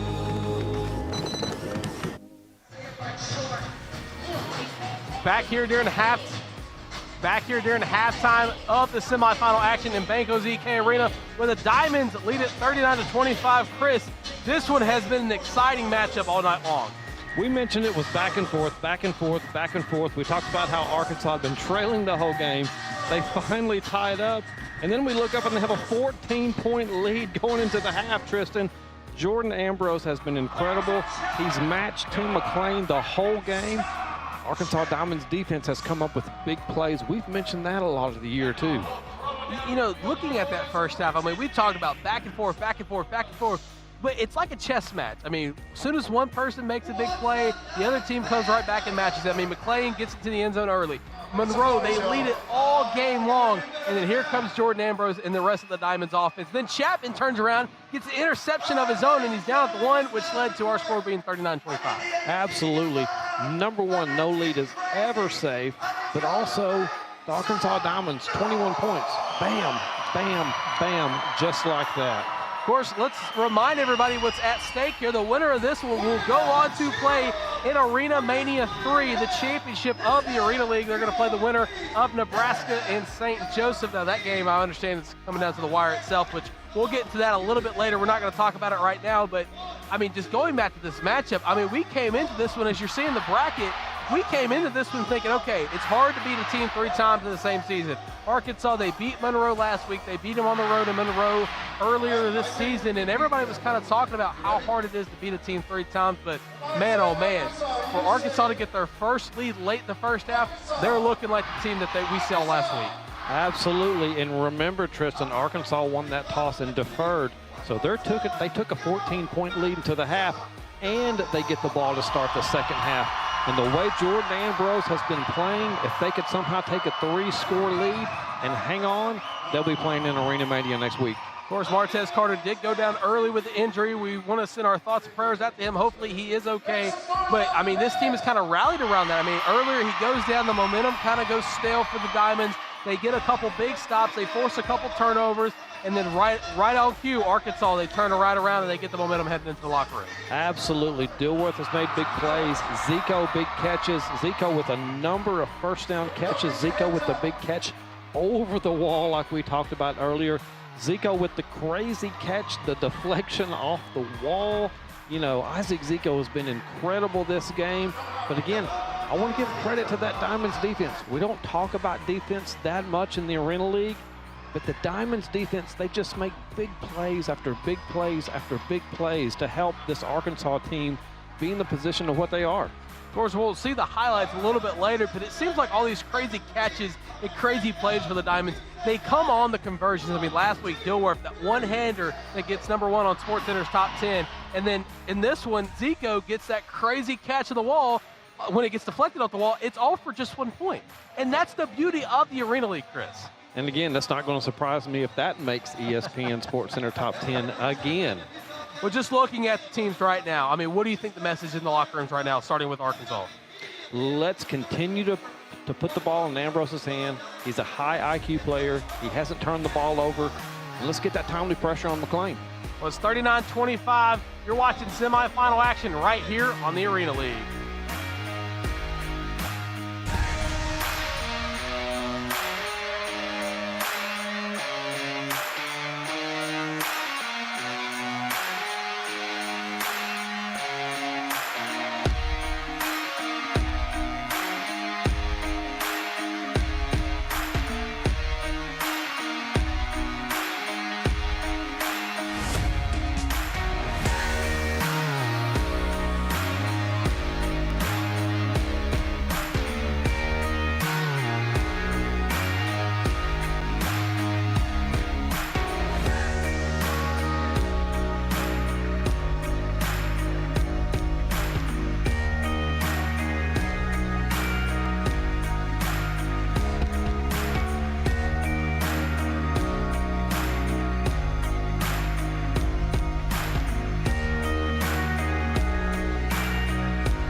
It's halftime here in Banco ZK Arena. 39-25 is our score. Chris and Darling here with Chris Boyd. Chris is harping on that first half.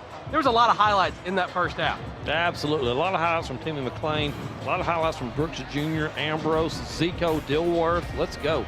Of course, McLean was kind of the hero of the first half, therefore a little bit able to find the end zone first.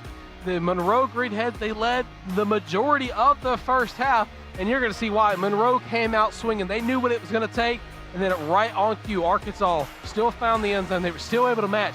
They were down one a majority of that first half, but finally the Diamonds figured it out and was able to get into the lead. Absolutely. Once Ambrose got into that groove, got a surrender on downs from Monroe, got that big pick from Chapman on the sideline. Boy, Ambrose has looked good. Yeah, we talked about Jordan Ambrose getting the shovel pass there, and then right in response, Monroe able to take it to the house and get the touchdown there. That was Quad Smith on the big reception. But no fear, Isaac Zico is here on the wall, hauling it in.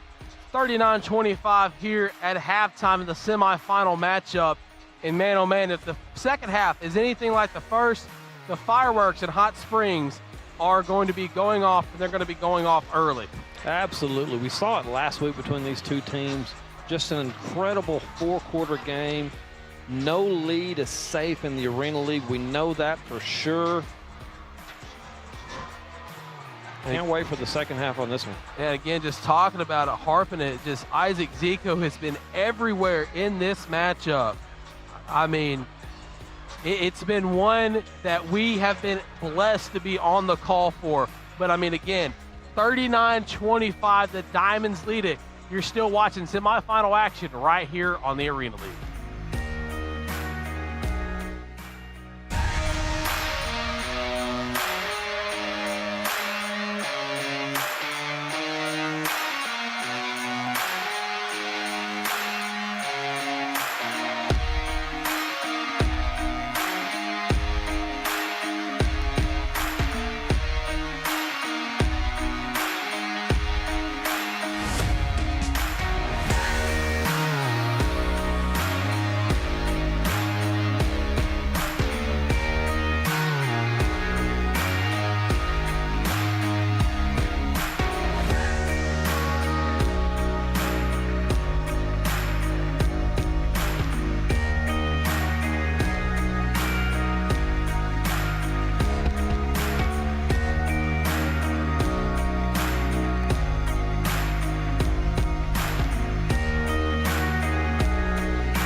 $39-25, that's the score at halftime in the semifinal matchup between the Diamonds and the Greenheads.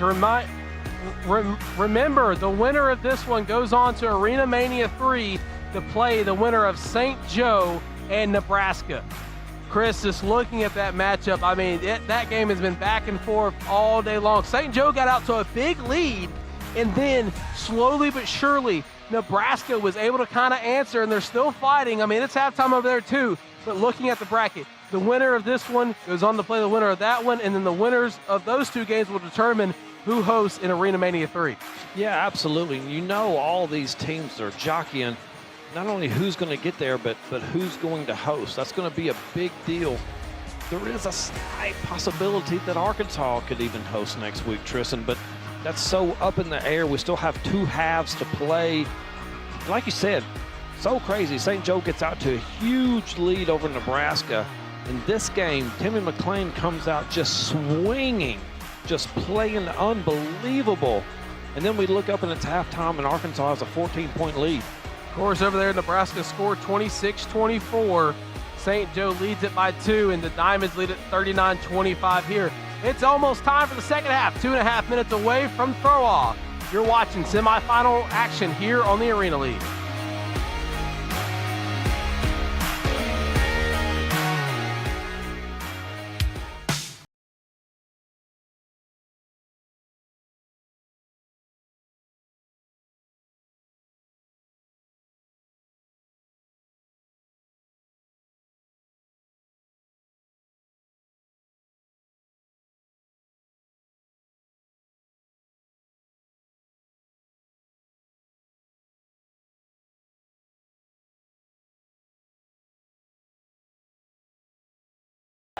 What if you could talk directly to your favorite Arena League player? Welcome to VIP Ballers, a social media platform where you can get direct access to your favorite player, DM them, get training for your young athlete, mentorship, personalized videos, and exclusive content.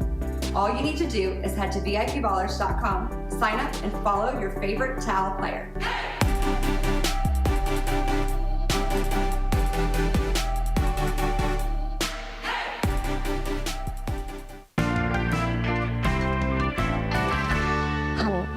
just stopped by. Can you throw these on the grill?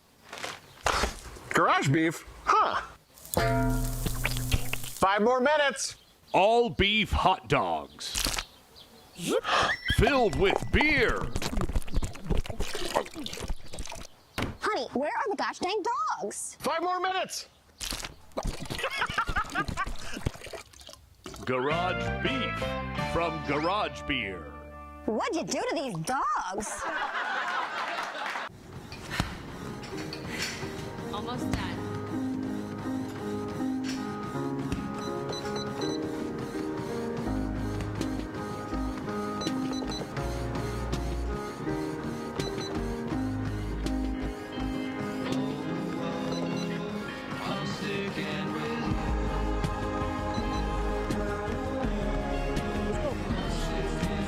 Come on, man. Let's get it.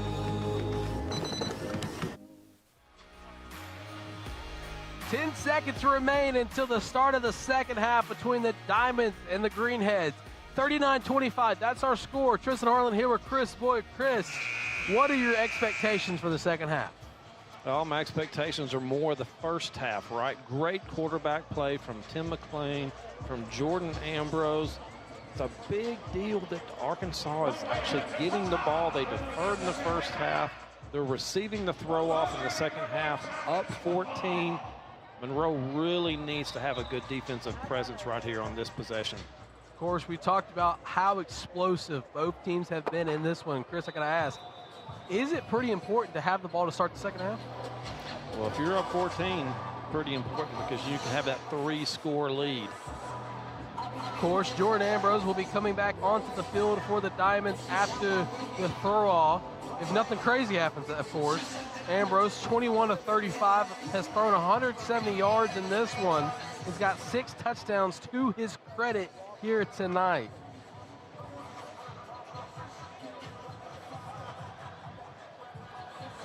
We're about to get ready for the start of the second half. Throwing it off will be Monroe.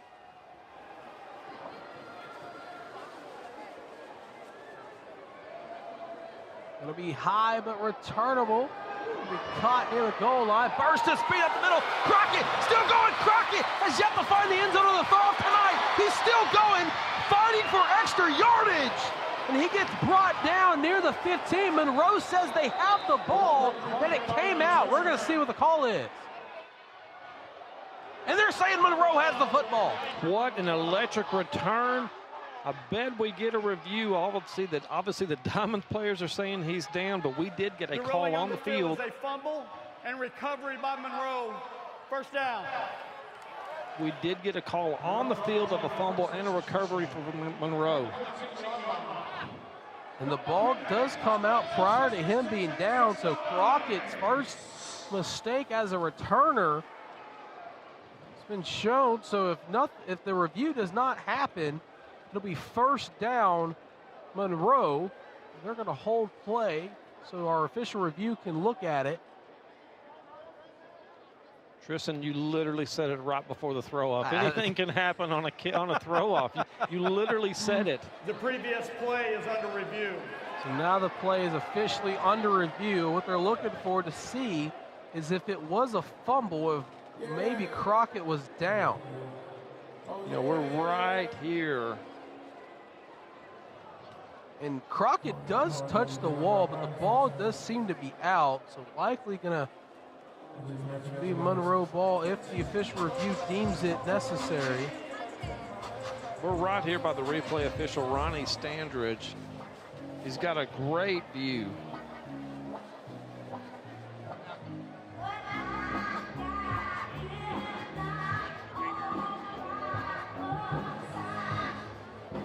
Official review having a little bit of issues with their communications to the white hat.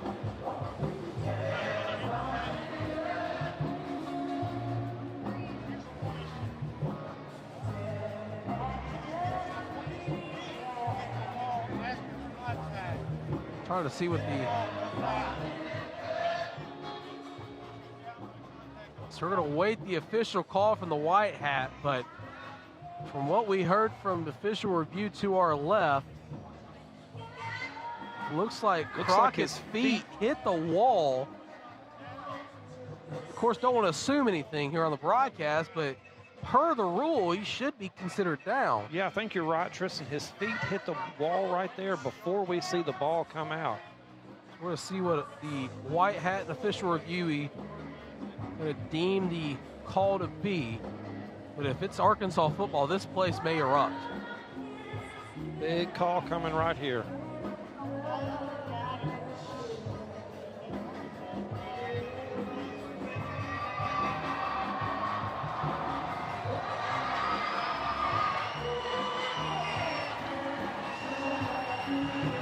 After review, the ruling on the field is reversed. It will be Arkansas's ball, 1st and 10 on the 18-yard line. So just like that, Hunt's over there getting the fans going.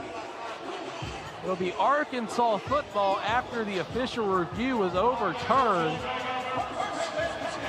If you're on the Arkansas sideline, you got to be breathing a fresh breath air there. Absolutely, and I do think that was the correct overrule by the replay official, Ronnie Standridge. His feet did hit the wall before that ball came popping out. He was down by contact then at that point. So we first down for Arkansas.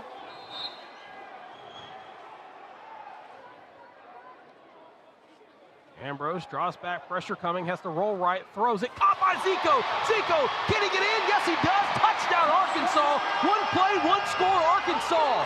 Ambrose under pressure, rolling right, found Zico running that post route. Great throw, great catch. Isaac Zico's been amazing all game long. Isaac Zico finding the end zone. Great play by Ambrose to find his receiver open there. That'll be that'll be Zico's 4th touchdown tonight. Is that Ambrose's 7th touchdown and Zico's 4th touchdown? Yes, sir, it is. What a connection.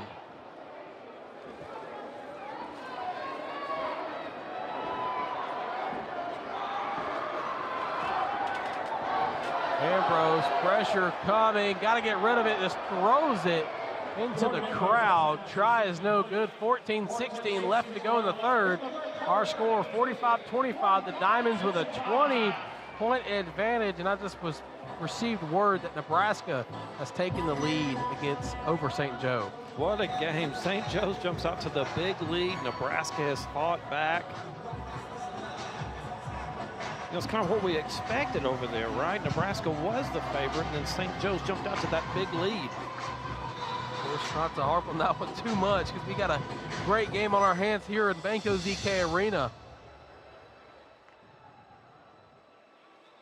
It will be Monroe football after the touchdown from Arkansas. Of course, the cheerleaders are right in front of us, Chris, and as I was dancing there in halftime, I may need to give me a set of pom-poms. Yeah, I got you on video to some Drake right there. Hey, man, listen, you play some music, I'm going to get down. I'm a boogie. Here's the throw off from the Diamonds, returnable by Brooks Jr. Brooks is going to be brought down by Cromonte Hamilton, number 18. Good coverage from the Diamonds there. You know, last time we saw McLean, he was kind of a little gimpy running off the field at the end of the first half. Looks fine now. Hopefully that's not an issue for him in the second half.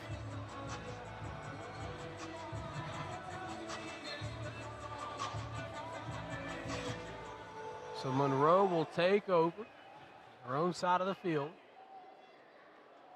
McLean drops back, looks, pressure coming, rolls right, throws it deep to the end zone, has a man. Does he bring it in? I believe he did. Touchdown, Greenheads. What a dime from Timmy McLean. Pressure from the Diamonds. Timmy rolled left and threw an absolute dime. Mark Britt with the reception to get into the end zone. So 45-31 is our score after the touchdown from Monroe. McLean looks, pressure coming, throws it. Timmy's pass is incomplete. The try is no good. 13:37 left to go in the third. Our score 45-31, Diamonds in front. That arm strength from McLean is no surprise to you, Tristan. You told the story last week of you seeing him on campus at Arkansas State University showing off that arm strength. Yeah, no, for sure. I mean, Timmy McLean, as I was talking about last week, was in a quarterback throw-off during the spring game. Of course, you know, Coach Jones likes to have fun with the fans down there at A-State, and just threw an absolute missile of a pass.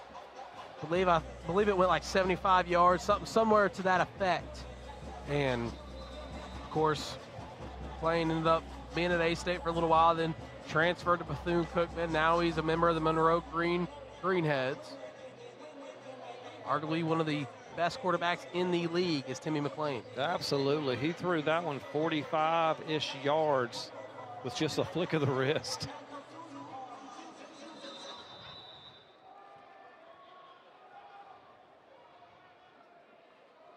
There's a throw from Herard. That one's going to go out of bounds. So they'll be spotted near midfield. Nice souvenir there.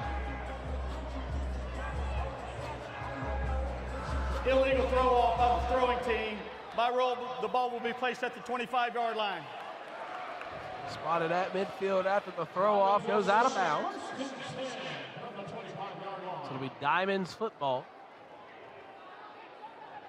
With great field possession right here.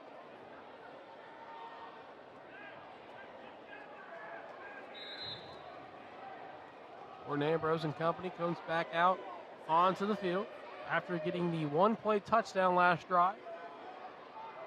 Dilworth, the man in motion. Ambrose rolls right, looks, throws it deep to Dilworth, but he could not find the mark. Incomplete. Looks like a little miscommunication there. Dilworth was running the post and kept running the post. I think Ambrose thought he was going to break it off to the opposite corner. Second down here after the incompletion intended for Aaron Dilworth.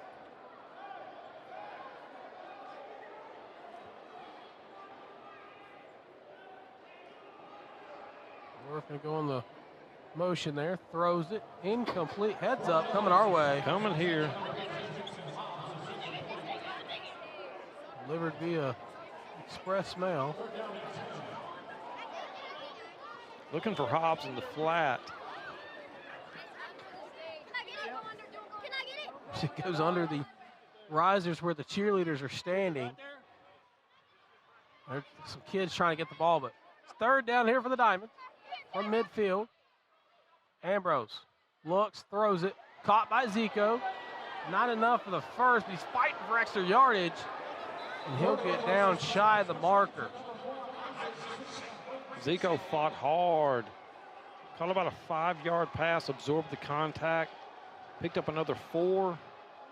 Fourth and about 1, Tristan, is that what it looks like? Looks to be 2, maybe 2. Regardless, it'll be manageable for this Diamond offense.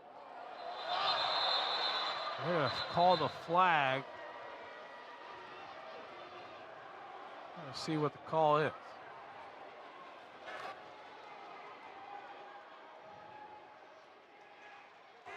Offside with contact. Defense. 5-yard penalty results in a first down. So they're going to get Monroe with the offside with contact. So that will give Arkansas a fresh new set of downs.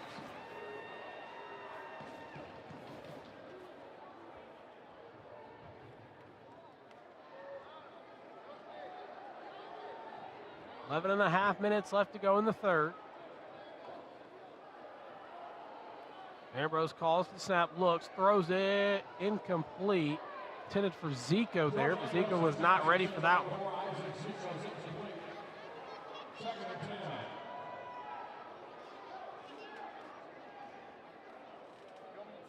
So second now coming up for the Diamonds. The incompletion. Timeout, Arkansas. First charge timeout of the half. Coach Pagante is going to want to talk things over with his team. 11:02 left to go to third. Timeout called on the field. Yeah, it looks like they've had a few miscommunication right there. We're going to take a look across the league in the other semifinal matchup between St. Joe and Nebraska. Nebraska and St. Joe fighting over there in Nebraska for a chance to go to Arena Mania 3. I believe at one point Nebraska was actually able to get into the lead. Take a look right there. You see it. Semifinal check-in, 30-32. St. Joe has reclaimed the advantage. That game back and forth just like this game is. Looks like St. Joe is on defense trying to stop Nebraska from reclaiming the lead. Second down here for Arkansas.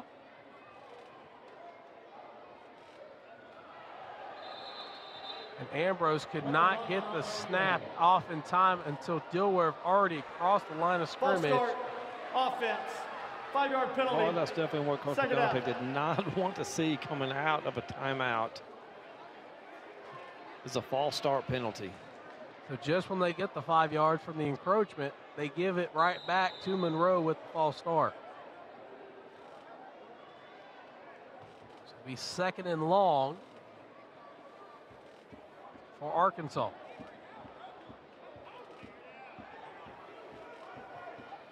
.11:02 left to go here in the third quarter. Ambrose looks, throws it, caught by Zico. Zico trying to make a man miss. He wrapped up near the wall. Oh, hey-oh.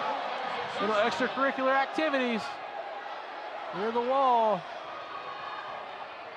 Refs got to keep that one on check. We saw last week how sparks started flying.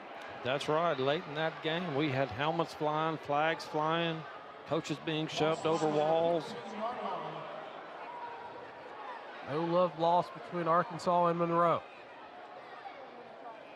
It's third down for the Diamonds. Need to get near the end zone for the first.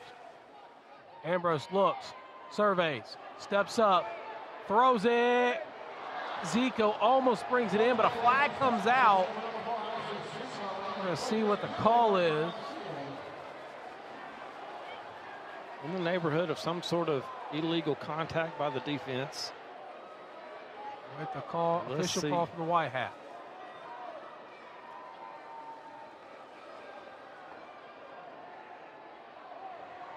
Pass interference, defense, number 24. It's a 10-yard penalty, automatic first down. So Kyle Myers gets called with the pass interference. It'll give Arkansas not only the first down, but it'll put them right at the doorstep of the end zone.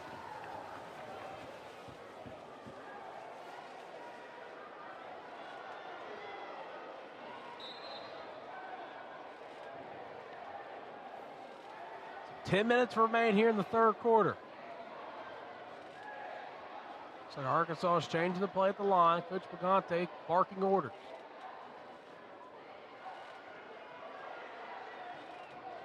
Ambrose calls for the snap, looks, rolls right, he's got to throw it, dumps it off, incomplete.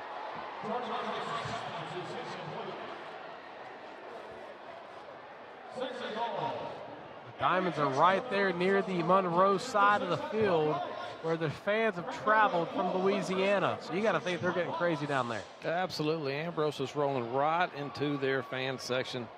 Tossed it up high. Was hoping Dilworth would make one of those magical catches again. Definitely thrown it where only he could have made that catch. Second down, Ambrose calls for snap, looks. Dilworth gets thrown to the ground, but it's caught. Touchdown, Diamonds. That's Cromartie Hamilton with the touchdown reception after Dilworth got brought down to the end zone. Great find from Ambrose, throwing back across. Touchdown. During the play, holding defense number 5. That penalty's declined. Great find from Ambrose there. Rolled to his right a little bit, threw across his body. Like you said, found Cromartie Hamilton for a touchdown. 51-31 is our score after that touchdown. 9:08 remains here in the third.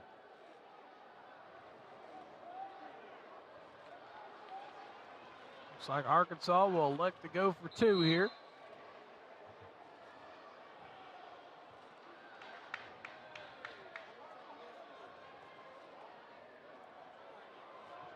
9 minutes remain. Zico going to go in motion. Ambrose just going to look. All the time in the world to throw. Somebody's got to get open. He floats it up all the way to the Oaklawn banner. And nobody can come down with it. 51-31. The try is no good. 8:46 left to go in the third. Boy, Tristan Harlan, I mean, Jordan Ambrose just putting on a masterpiece. 25 of 42, 202 yards, 8 touchdowns. Jordan Ambrose has definitely had an insane game so far in this one.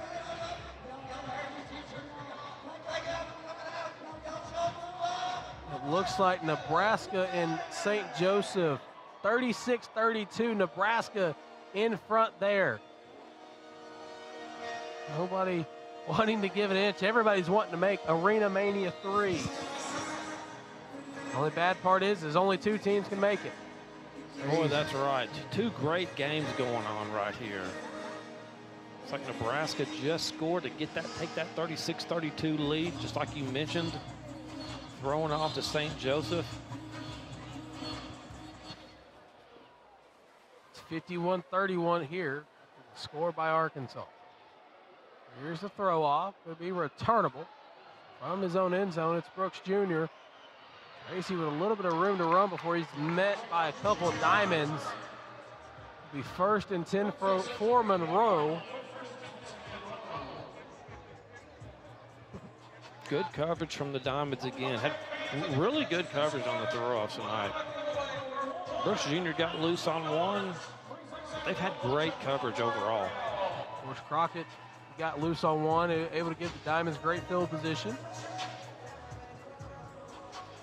The Greenheads come back out down 20. Wayne will have Tracy Brooks Jr. in the backfield with him. Drops back, looks, throws it, caught. Primes was the first one to make contact. They're gonna blow him dead. That's hauled in by Tracy Brooks Jr. Maybe a yard on that completion. Darren Prime's able to get there on the hop. 2nd down here for the Greenheads. The crowd's chanting for their defense. McClain looks, pressure coming, has got to throw it. He's going to almost get brought down, but he throws it into the upper deck.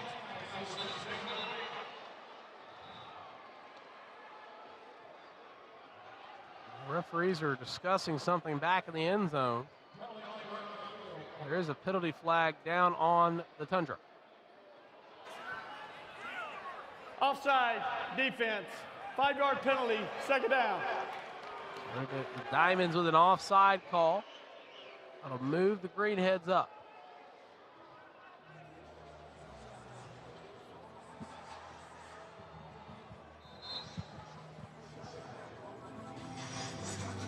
So 7:35 left to go in the third quarter.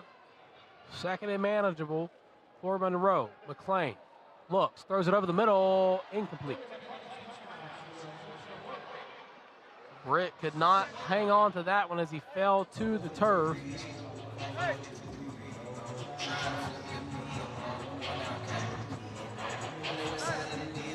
It's 3rd down here for Monroe.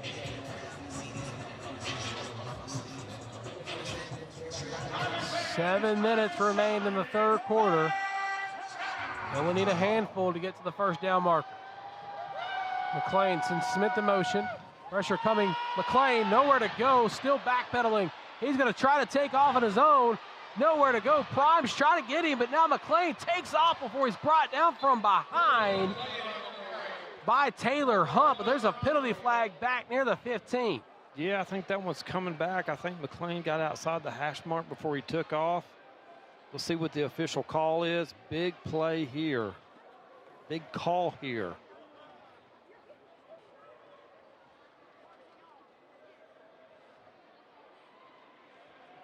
The White Hats' mic was not unmuted, but it is against Monroe. So they're going to back them on up. We third down. Third and long. 6:30 left to go. The crowd's getting on their feet for the Diamonds. Big play here from Monroe. Let's see what Timmy McClain has dialed up. McClain drops back. Luke trying to get back there. Almost sacks McClain. McClain trying to go somewhere. He's on the wall. He gets brought down from the side. That's Anthony Switzer with the sack on third down. What a play for Switzer. Trailed that play all the way, came back, got McClain. 4th and about 13. Looks like Monroe's going to surrender.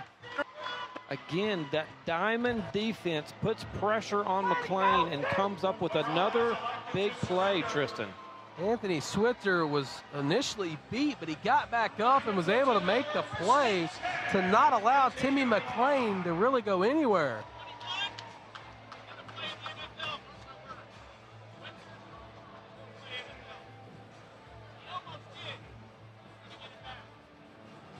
Of course, one of the owners here for the Diamonds saying Anthony Switzer going to make it to the NFL. He's trying to talk to us, and we're talking live on air. Just give him a headset. Let's just hear what he has to say. Mr. Mark over there, looking stylish.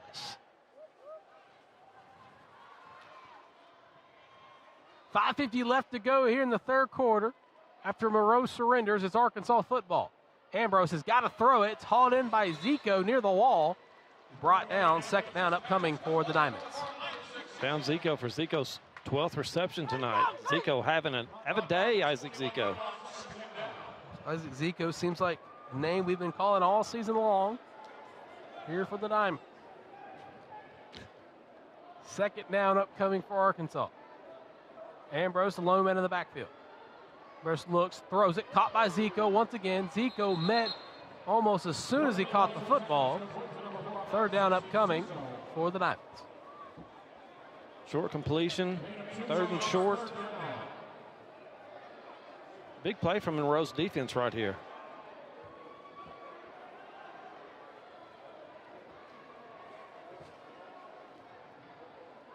Ambrose looks, throws it to Evans Jr. Does he get enough for the first? Looks like he's going to be about a half a yard short. Big decision for Coach Picante here. Looks like he's leaving his offense on the field. Did not get enough for the first. It'll be 4th and short. The offense stays on the field. Zico in the backfield. Ambrose going to have the quarterback keeper, bounces back out to the outside, fights for it. Does he have enough? A flag comes out.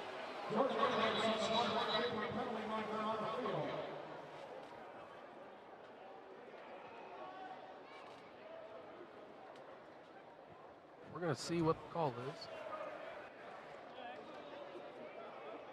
White Hat having technical issues down there.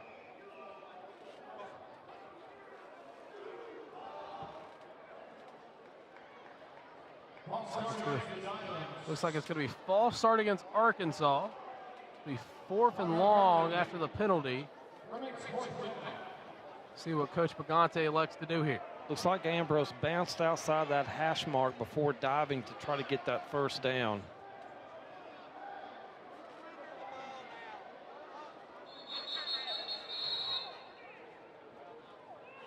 So there's going to be a timeout on the field. Coach Pagante wanting to talk things over. 4:16 left to go in the third. There's a little bit of confusion down there on the field, but hey, while we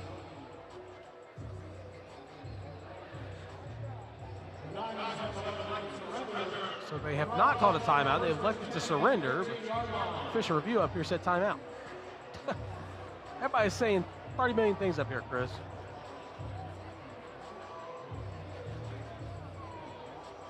So 4:16 left to go in the third. 51-31 is the score. Timmy McClain and his offense will come back out onto the field.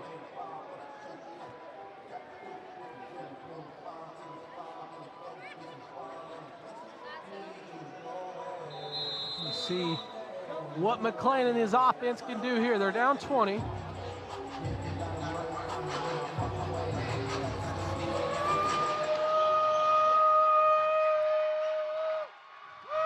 First down for Monroe. McLean drops back, looks. Pressure was coming from Luke. Tracy Brooks Jr. getting shifty with it. He'll get brought down near the 20.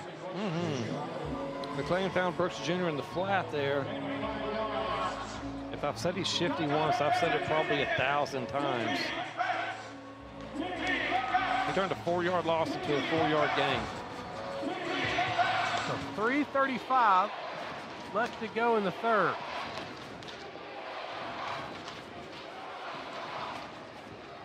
Crossback looks, dumps it, caught. He pushed back. Britt Jr. Mark Britt got absolutely launched. Absolutely. On that initial caught contact. it against the wall. That's another third down coming up for Monroe. We approached the 3-minute mark here in the third.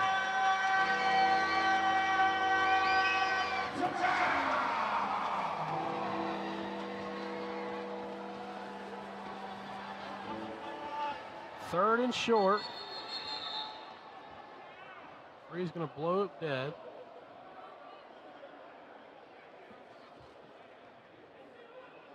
See what the stoppage is for.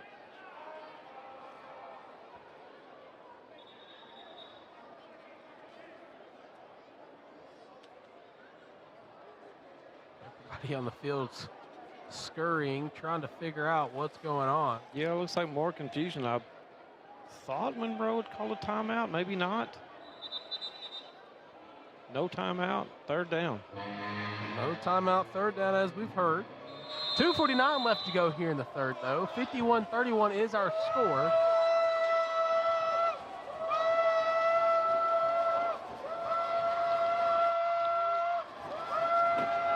McLean trying to get Arkansas to jump off sides, and they won't.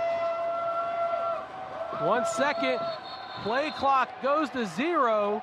I believe Monroe got the timeout in time. We'll have 2 left for the remainder of this one. Monroe got that timeout by the skin of their teeth. So taking a look across the Arena League in Nebraska for our other semifinal matchup, looks like there's a penalty down there as well. Of course, Nebraska and St. Joe, the winner of that one will play the winner of our game in Arena Mania 3. 36-32, it's third and goal. Nebraska has it, dumps it. Oh, wow, what a one-hand catch for the touchdown. Brown with the haul. Nebraska starting to take a bigger lead as the time goes through. The Siege with a touchdown from Brown. After the timeouts, third down here at Banco ZK Arena. McLean and his offense only need a couple. McLean dumps it off to his running back. Brooks has enough for the first. It's Tracy Brooks Jr. on the carry. Nice little toss to Brooks Jr. Keep the drive alive. 2:10 left to go in the third. First down for Monroe. Looks like Hunt's down on the field with an injury. Hopefully he's okay. Hopefully he's just cramping up and nothing too serious.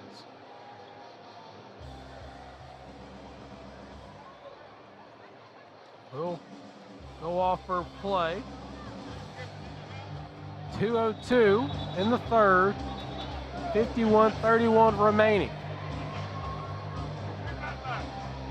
Diamonds with a 20-point advantage. First down for Monroe. They're driving down the field.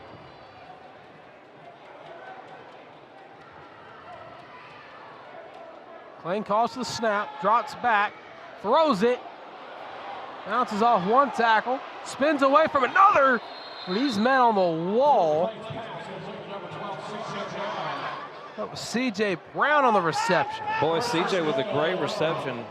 Thought we were going to see a massive hit. He just absorbed the contact, bounced off, took it upfield.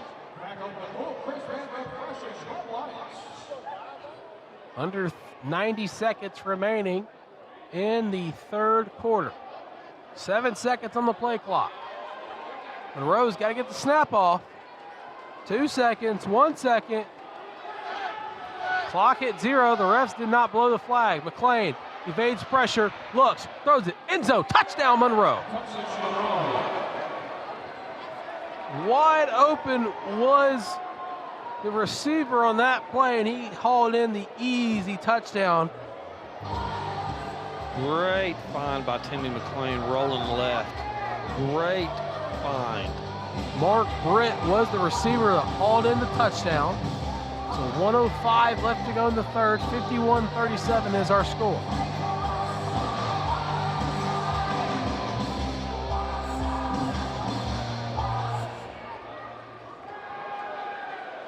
Grimes bringing pressure, slips on the turf. McClain throws it to the wall, incomplete. 51-37, 47 seconds remain, Chris. Monroe is slowly but surely starting to get some momentum back. Yeah, absolutely. Diamonds clinging onto this 14-point lead, about to receive the throw off. But Timmy McClain starting to get into another groove. Martez Carter is up here at press row with us.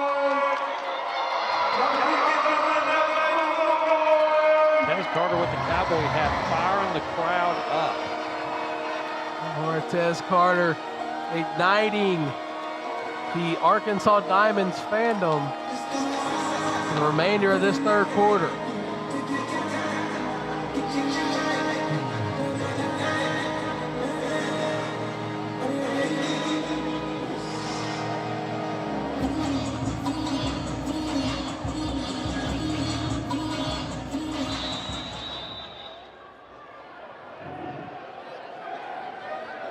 .37 is the remainder. There's a score of this one. A throw off. Getting a little rowdy down there.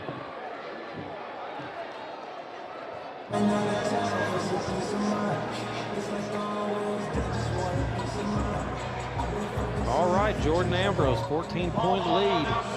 34 seconds left in the third quarter, Tristan. It's going to be a great finish to this one.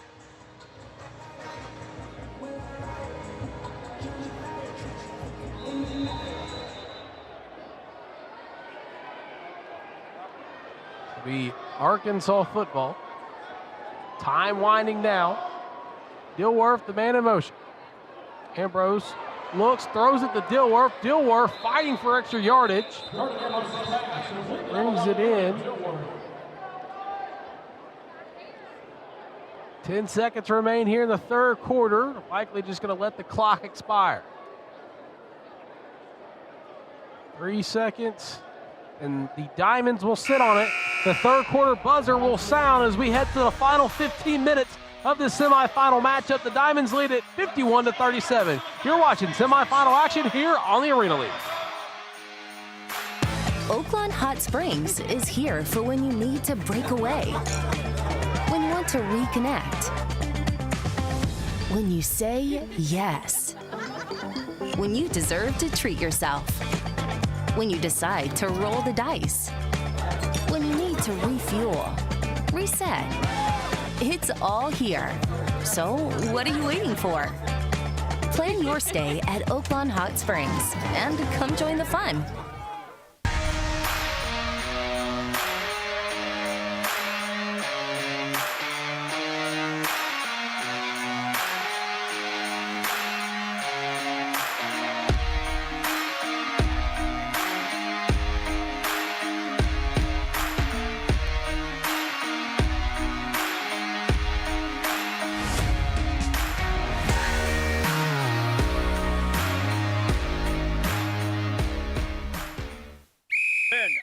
me. Lock in. The Arkansas Diamonds don't take the field without a plan. Neither should you. Playbook Men's Health by Healthy Connections is proud to be the official medical provider of the Arkansas Diamonds. We get the Diamonds locked in. Now let us do the same for you. Because Men's Health is not about guessing. It's about knowing your numbers and having a plan. Men's Health, labs, testosterone evaluation, primary care, a real game plan. Visit playbookmenshealth.com to get locked in.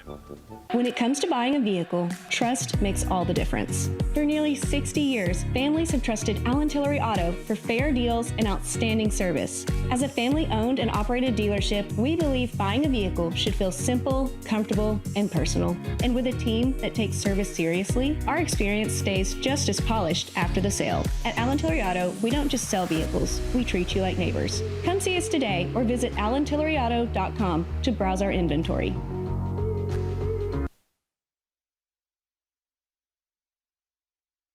To remain here in the final quarter. 51-37 is our score. They're giving $1,000 away here at midfield. The Diamonds are trying to punch their ticket to Arena Mania 3.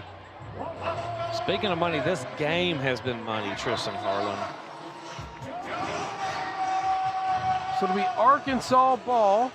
And hey, look at there. That's the man who won the $1,000. I'm going to have to get with him after the game, and hopefully he'll give me a cut.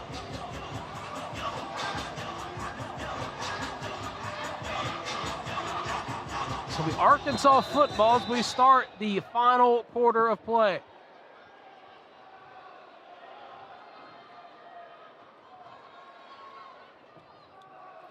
Ambrose calls for the snap. Pressure coming. Steps up, looks. Oh, he's going to get sacked.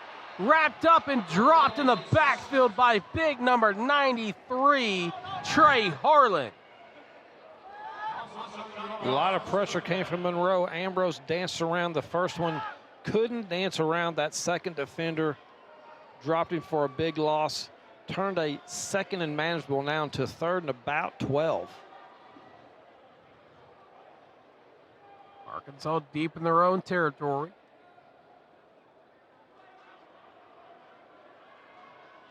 Rose sends Zico in motion. Ambrose looks, time to throw, deep throw, nobody in the area, incomplete. I believe he was looking for Zico, but I think Isaac just kind of stopped on his route and didn't fully run all the way to the wall.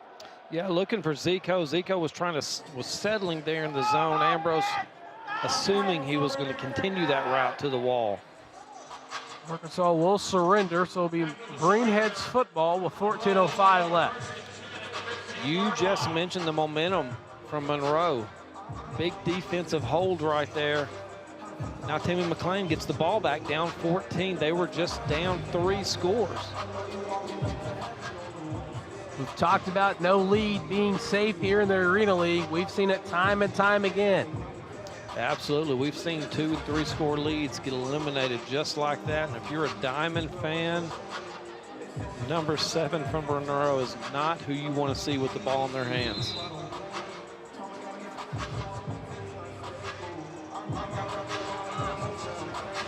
McClain and his offense will take over after Arkansas surrendered. The man in vertical motion bobbles a snap.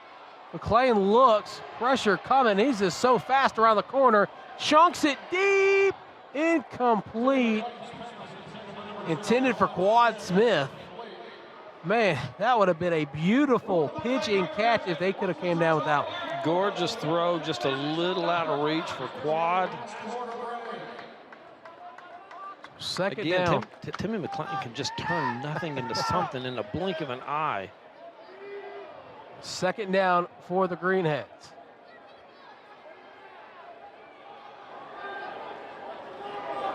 Tracy Brooks Jr., the running back in the backfield. McClain surveys, looks, almost overthrows his receiver. The ball comes out and go out of bounds. It was hauled in by C.J. Brown. Monroe just caught a break there. We'll see it there on the replay, Chris. Absolutely, makes a great one-handed catch. And who is that? Is that C.J. Brown? Is that Chapman who comes? Yeah, that's Chapman who comes in and just strips the ball away. Unfortunately for the Diamonds, it does go out of bounds. Fortunately for Monroe, Timmy McClain gets it back. 2 seconds on the play clock. 3rd and long. Luke coming. McClain steps up. Rolls. Time to throw. Flag comes out. McClain, deep ball, laying it up there. Incomplete.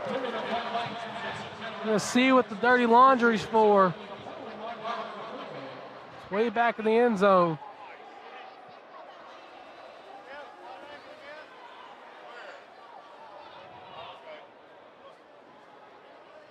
See what the call is on the field.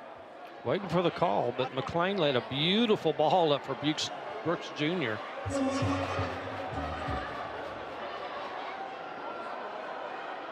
Personal foul, blindside block on the offense, number 98. The foul occurred in the end zone, results in a safety. So they call it blindside block on big number 98. That's Jermaine Zine, the second. And they're going to say it's in the end zone, so it results in a safety for the moment. We're going to see if they take another look, but as of right now, 53-37 is our score with 12:01 left.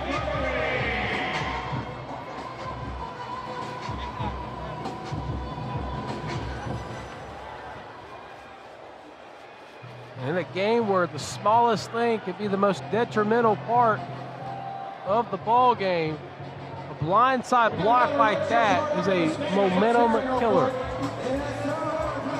Big call right there. Gives Arkansas the 2 points. Turns a 14-point lead into a 16-point lead.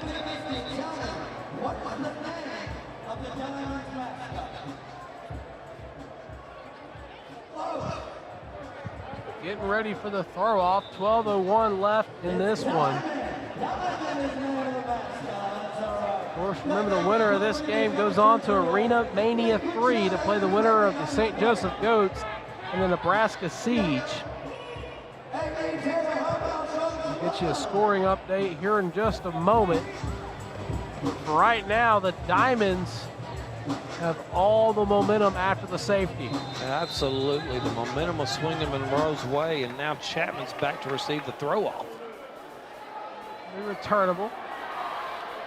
Chapman almost got clobbered there. He fights for a couple extra yards. It'll be first down Diamonds. You're right.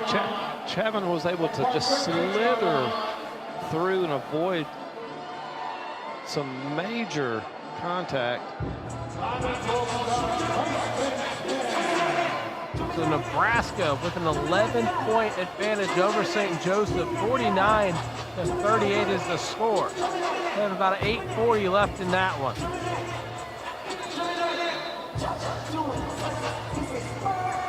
Back here in Banco ZK Arena, though, it's first down for the Diamonds with a commanding 53-37 lead.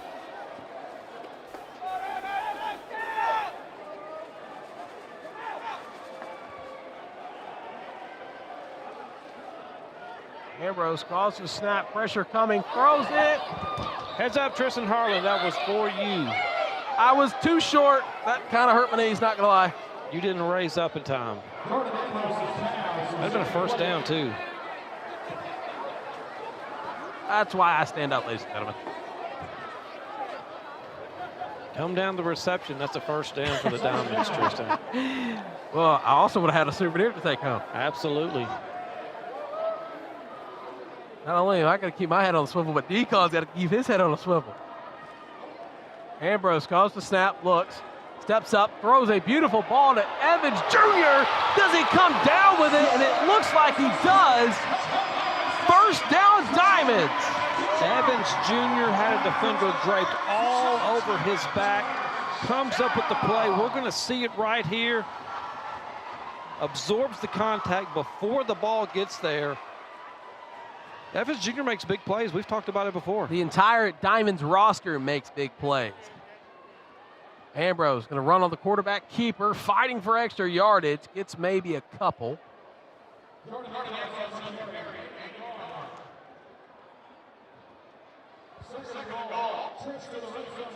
So it's second and goal for the Diamonds. They're in the Bud Light red zone.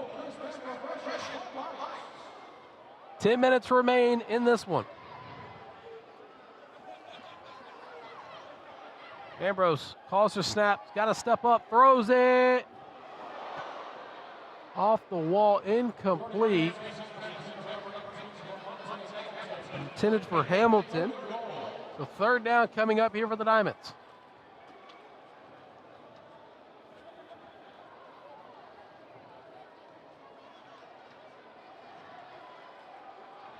Nine and a half minutes remain. The Diamonds knocking on the door of the end zone. Unblocked defender. Ambrose off his back foot. Heads up, Dustin. Aaron Dilworth was the intended target on the play. Dustin Harrison just come down with a beautiful catch there. That's right. Man down near the wall.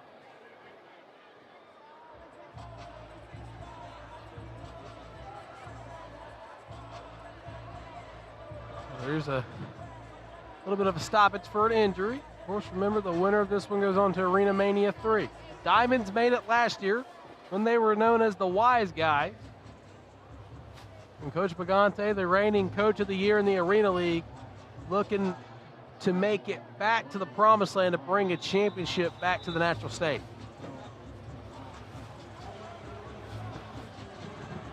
So it looks like it'll be 4th and goal for the Diamonds.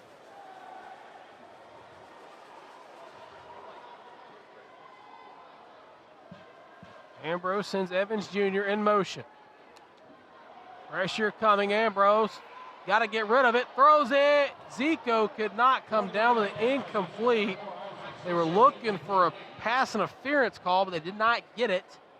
It'll be a turnover on downs, and Monroe will have the football back. Monroe with back-to-back plays getting great pressure on Ambrose. Ambrose fought off the pressure as long as he could to try to get that pass off. But Monroe with good pressure straight up the middle on Ambrose. Chris, I got to ask, how pivotal is that for Monroe's defense? They give up the safety, and then the Arkansas gets the ball back, of course. How pivotal is it for the Monroe defense to bend and not break and give up more points? Oh, to give up a touchdown there would have been back-breaking with under 9 to go. Such a big stop to get that turnover on downs. Big stop, because now you're still just down 2 scores. You got to get 2-point conversions, but now you're still just down 2 scores. It'll be first down for the Greenheads. McClain drops, looks, throws it into the wall, caught by Smith. Smith trying to fight away. They're going to call him down by way of wall. Second down coming up here for Monroe.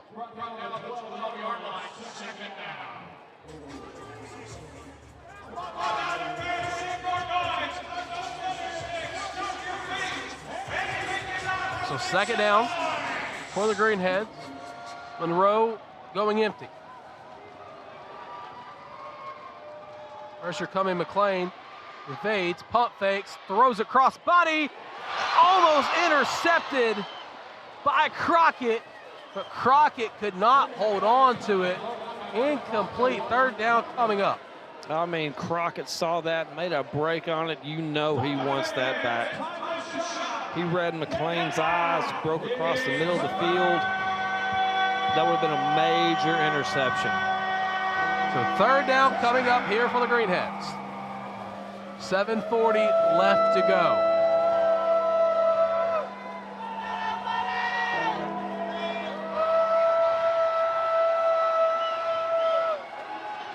McClain looks, throws it near the wall, caught for the first down.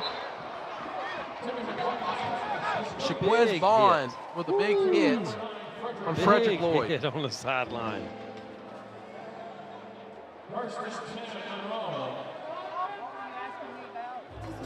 Just as importantly, though, to keep that to be ultimately a short reception. Clock's still running, Tristan. Fresh new set of downs here for Monroe. McClain surveys. Pressure coming. Luke almost brings him down. McClain's going to take off with the football. He's going to stop. He's going to throw it. Somebody's going home with a souvenir. And blue shirt catches it. I mean, Luke with some great pressure. McLean with an even better job of avoiding a sack back there, running all the way across the field and getting rid of the ball. But again, I think Arkansas is completely content with letting McLean run around and run this clock down, Tristan. After the incompletion, second down for the Greenheads. McLean, trouble with the snap, throws it near the wall, caught. Ooh, he gets lit up near the wall. That's Frederick Lloyd putting his body on the line. Man, oh man, that was a big hit right in front of us. Major hit up against the wall right there on Floyd. Floyd kind of taunts the Arkansas fans here. Anthony Switzer with the tackle. Third down, McLean empty, looks, Switzer coming, throws it, incomplete, hit him in the hands, but he couldn't hang on. That was intended for Tracy Brooks Jr., and he knows he should have had that one. Oh, Brooks Jr. wide open. The pass was a little short from McLean, but you got to come up with that one. Fourth down for Monroe, but again, they've used a lot of clock here on this drive. Monroe going empty. McLean calls for the snap. Pressure coming. Backs all the way up. Steps up. Still time to throw. He's going to take off with it himself. He'll slide down. He'll have enough of the first.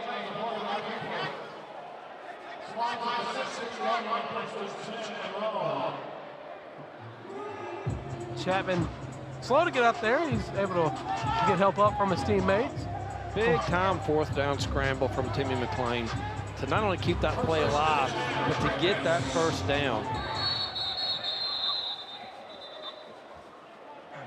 Timeout, Arkansas. Second charge timeout of the half. Coach Pagante is going to talk things over. Calls the second timeout of the half. 53-37, our score in this one. I wonder how Nebraska and St. Joe's doing, Chris.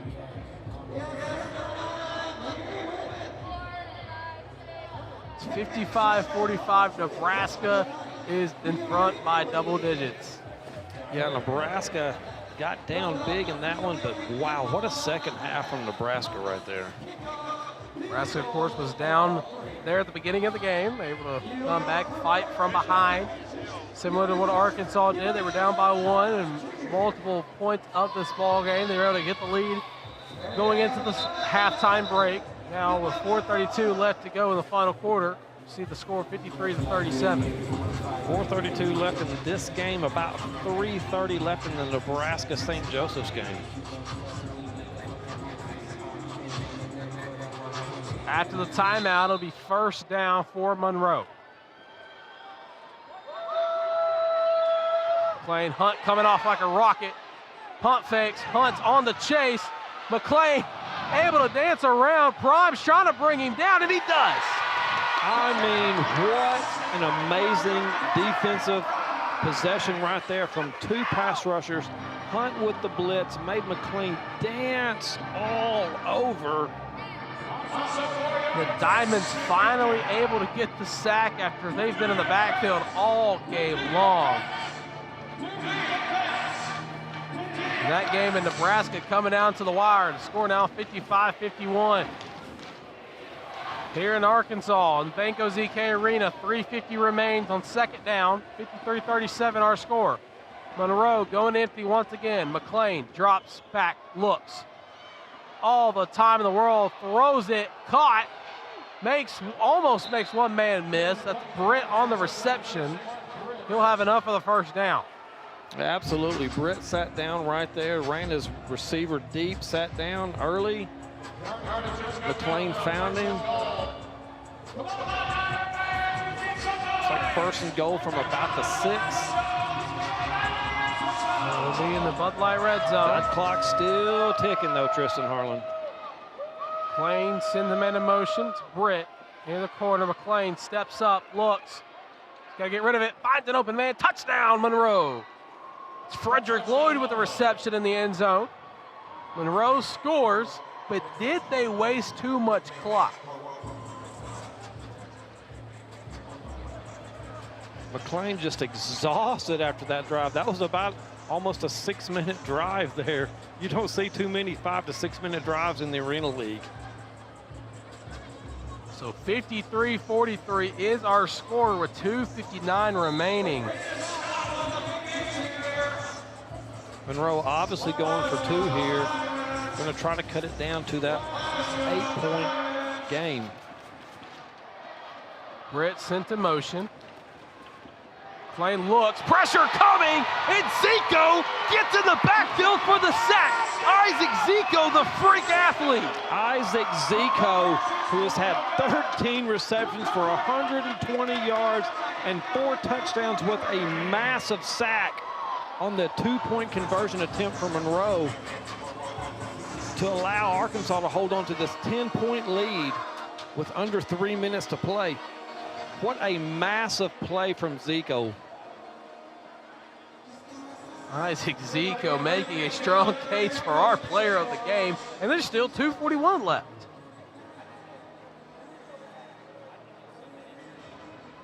Man, oh man, this one has been fun. It's been fun being on the call with you this season, partner. Absolutely, it always is, Tristan. Even though I beat you up on your arm a little bit. I tried to hold off on that. I know you sat, I know you made up an excuse, but you sat like 6 feet away, so I wouldn't beat on you so much. No, it's no problem at all. I just get excited. Monroe has elected for an onside throw off. It'll be 4th and 20 from their 5-yard line. So Monroe is electing to go with the onside conversion, and what this means is that they'll go from the 5. It'll be 4th and 20. If they get the first down, they'll get the ball back, and they can score on this play. One of the exciting rules of the Arena League.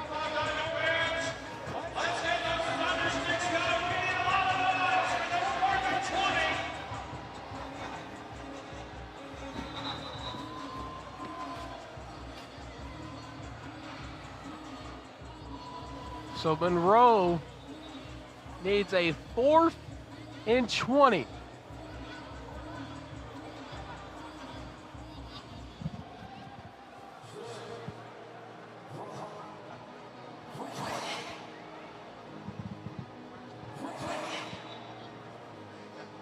This play just as exciting as a regular onside kick.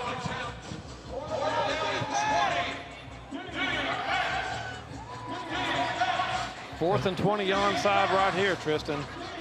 Massive play in the game. I've seen it a couple times, especially last year here in Baco ZK Arena. But this is a big moment in this ball game right here. Diamonds with 3 safeties deep right at that 20-yard mark. McLean calls for the snap, looks. Luke coming in the end zone. Pressure coming, he throws it! And it's incomplete. The conversion does not work for the Greenheads. Brooks Jr. had a chance on that ball, but how about the pressure that the Diamonds put on McLean back there? It's great nonetheless.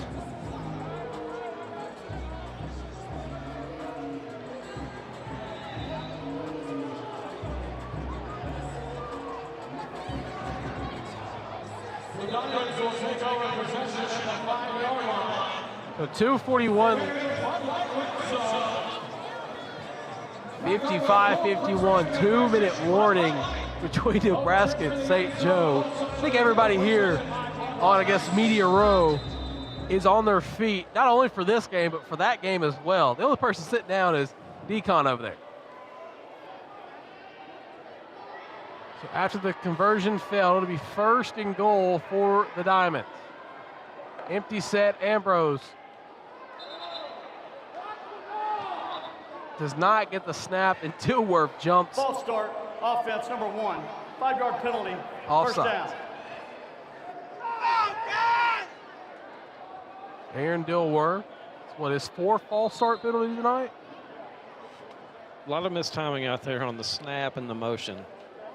Clock does continue to run. We're 15 seconds away from the 2-minute warning.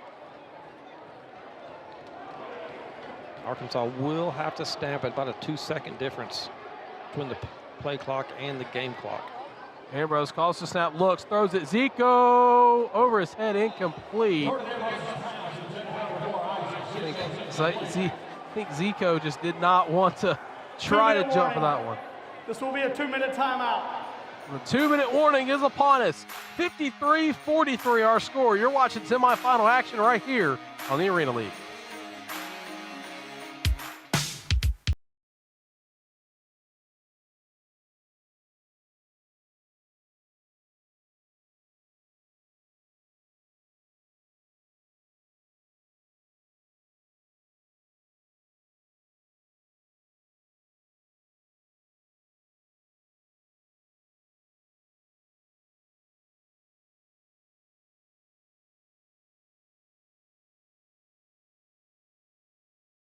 What if you could talk directly to your favorite Arena League player? Welcome to VIP Ballers, a social media platform where you can get direct access to your favorite player, DM them, get training for your young athlete, mentorship, personalized videos, and exclusive content.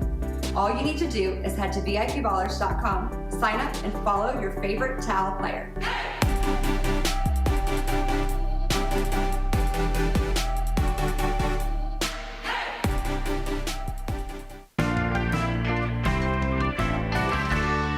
The neighbors just stopped by. Can you throw these on the grill?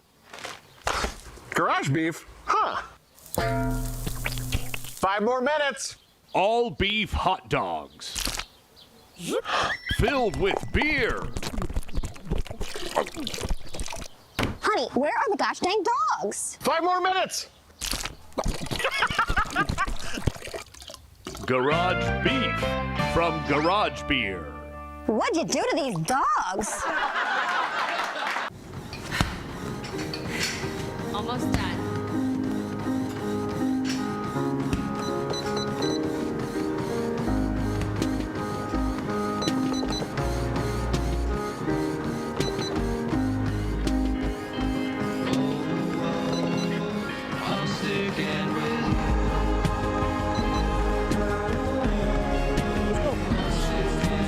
Come on, man. Let's get it.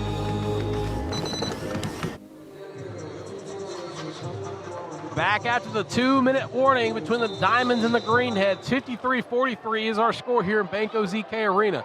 Tristan Harlan here with Chris Boyd, and this one promises to be a great finish. The Diamonds have the ball. Ambrose rolls out, looks, throws it in zone. Heads up, cameraman. That one's off the wall, incomplete. Let's do a quick look into the Nebraska-St. Joe playoff semifinal matchup. This one, 3rd and goal, 45 seconds left. Nebraska leads it 55-51, Chris. Nebraska had about 2nd and goal from the 7 or 8 yard line, had a toss sweep over the running back's head, which caused a 3rd and goal from probably around the 20-yard line. So everybody is on their feet with this 3rd down. Low snap, Ambrose drops back, pressure coming, throws it off his back foot. Zico almost comes down with it one-handed, but a flag comes out after the strong contact, so we're going to see what the white hat has to say about it.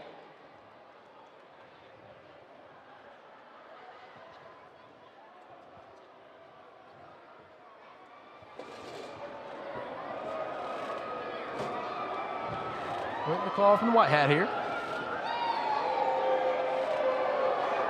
Pass interference, defense. The foul occurred in the end zone. By rule, the ball will be placed at the 1-yard line. Automatic 1st down. So after the penalty, it'll be 1st and goal. The Diamonds with the football. Monroe with 2 timeouts left. I think Arkansas is going to be real content to be patient with this ball and the clock. Ambrose sends Dilworth in motion. Pressure coming. Ambrose steps up. Got to get rid of it. Throws it. Caught. Touchdown, Diamonds. Vincent Hobbs jumps out of his cleats for the touchdown. Ambrose with the lob. Hobbs with the grab. Hobbs with the football spike and the helmet spike. Vincent Hobbs with a great reception in the end zone for 6. Ambrose lobs it up, almost like he was throwing an alley-oop to his guy. Only where only Hobbs could jump up there and grab it. So 5 seconds on the play clock. Ambrose got a call for the snap. Throws it. Zico mistimed his jump. It was intercepted. The ball is still live. Down the sideline, he gets clobbered by Ambrose. Ambrose came back. Ambrose lost his lid. Ambrose came back and took out his frustration for throwing that interception. So 59-43 is the score. 127 is all that separates the Diamonds and the Greenheads. One of them is going to punch their ticket to Arena Mania 3 against the winner of the St. Joseph, Nebraska game.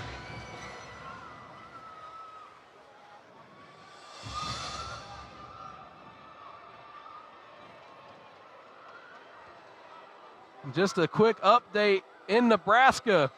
It was 4th and goal for the Siege, and they throw an incompletion. St. Joseph's going to have a chance to take the lead. They got 40 seconds to do it. They're down 4. A touchdown there will punch the Goats' ticket to Arena Mania 3. Of course, we're going to keep an eye on that one because that one has serious implications on where Arena Mania 3 will be held. One's a high throw, returnable by Smith. Smith sheds 1, sheds 2. He'll be hit hard on the wall. Finally called down.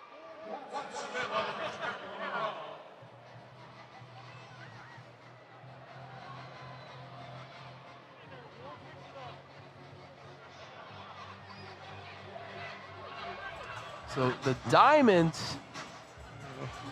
Oh, the St. Joe's going to have about 1st and goal from the 5, down 4 with 28 seconds left, Tristan.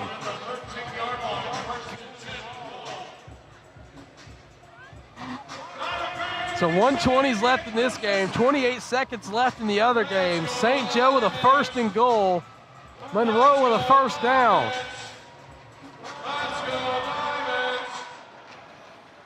St. Joseph just scored with 22 seconds remaining. McLean drops back, looks, throws it over the middle. Incomplete, intended for Mark Britt. St. Joseph just scored.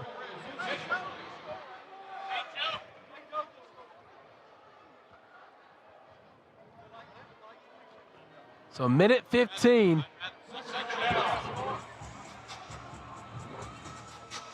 Minute 15 left to go in our game.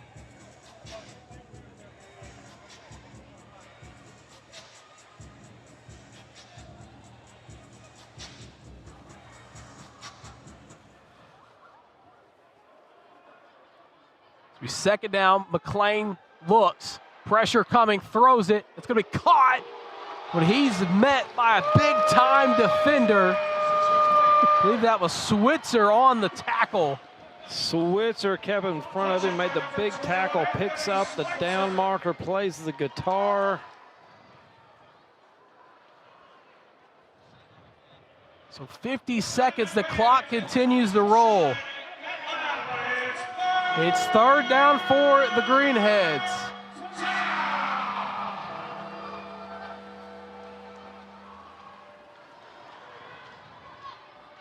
McLean drops back, looks, throws it near the wall. It's batted down by Crockett.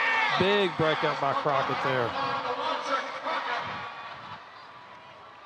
30 seconds remains until the Diamonds, if they hold on to this lead, punches their ticket to Arena Mania 3.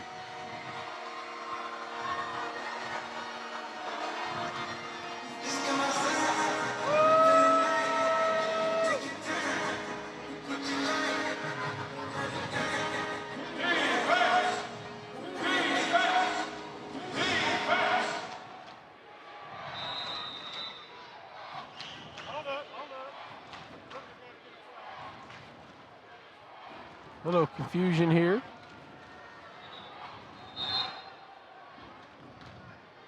So just to update you on the St. Joseph game, their try was no good, so 22 seconds Nebraska will have to reclaim the lead. McLean surveys, deep throw, end zone, a triple coverage, and he almost comes down with an incomplete. Quad Smith was the intended target. Yeah, that ball bounced around there, kind of bounced through Quad's hands. We have a turnover on downs. 22 seconds left in this one, 22 seconds left in the other one, Tristan. They've sunk up the clocks. So the Diamonds will get the football, likely just going to run it a couple times to get the clock to end. St. Joe's about to throw off, and the other one up 2 with 22 seconds. Nebraska trying to get to the end zone. They'll have 16 seconds. Looks like they're out of timeouts as well. Here in Banco ZK Arena, the Diamonds 22 seconds away.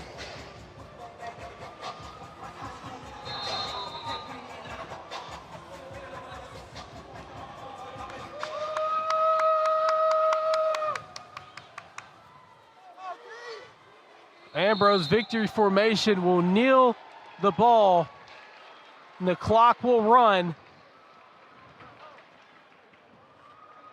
Let's see if they end the game or if they make Arkansas run one final play.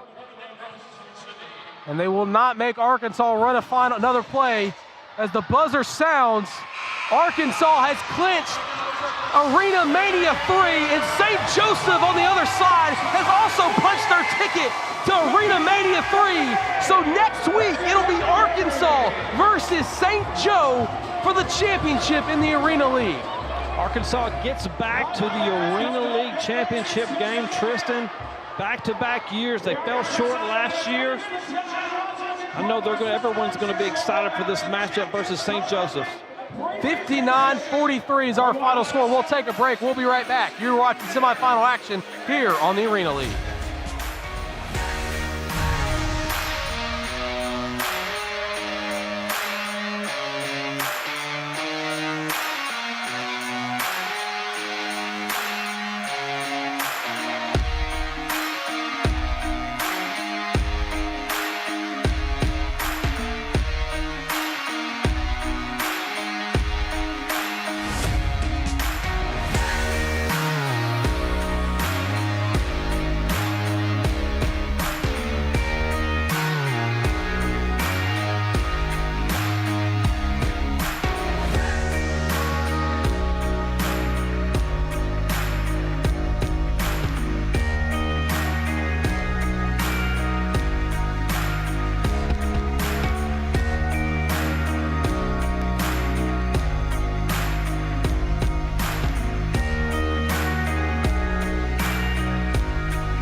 Back here post-game where the Arkansas Diamonds have officially punched their ticket to Arena Mania 3. Standing here with me is our defensive player of the game, Anthony Switzer. First and foremost, Anthony, congratulations on punching your ticket to the championship. Yes, sir. Thank you.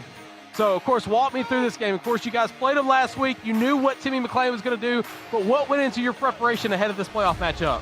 Man, we really just try to clean up the mistakes from last week. I mean, we came out here, we played kind of sloppy to start it off. I mean, we had some busted coverages, and going into next week, we just can't beat ourselves, so we just focusing on us and cleaning it up. So walk me through this play. You're down here on the end zone, you fall down, McClain's still rolling out, but you're able to catch up to him and you get the big hit. Walk me through that play and where your mind was at. Man, I'm going to tell you this. All week, I be watching Mark comparisons. And so just relentless effort. The play is never over until the whistle blown. So, you know, Coach Nick Perimsky, when I was coached by him at Utah State, he always told me to play through the echo of the whistle. So if I don't hear that whistle, I'm getting up and I'm going after the quarterback. But big shout out to the D tackle, Jeff, because he gave me a second chance. He cut the quarterback off and made him change direction and gave me time to come back and get a sack. So it's his sack. So you guys beat Monroe. You do what a lot of teams can't do. You beat the same team 3 times in the same season. Now you go on to the championship. What's the celebration look like in the locker room, and when does the preparation start for Arena Mania 3? Man, the preparation start now. And to be honest, job not done. So no celebration. I mean, it's cool. As soon as we walk out this field, it's time to go because the job ain't done. Because after this game, ain't nobody going to remember this. They're going to remember what happened next Saturday. Well, Anthony, congratulations on the win. We'll see you in Arena Mania 3. I know you don't want to celebrate, but go celebrate with your boys and get your mind right for the next game. Yes, sir. All right, we're going to take a quick little pause, and we're going to talk to quarterback 1, Jordan Ambrose. Jordan's going to come over in just a second. He's putting the game ball in his helmet, trying to get ready over there. Come on, Jordan.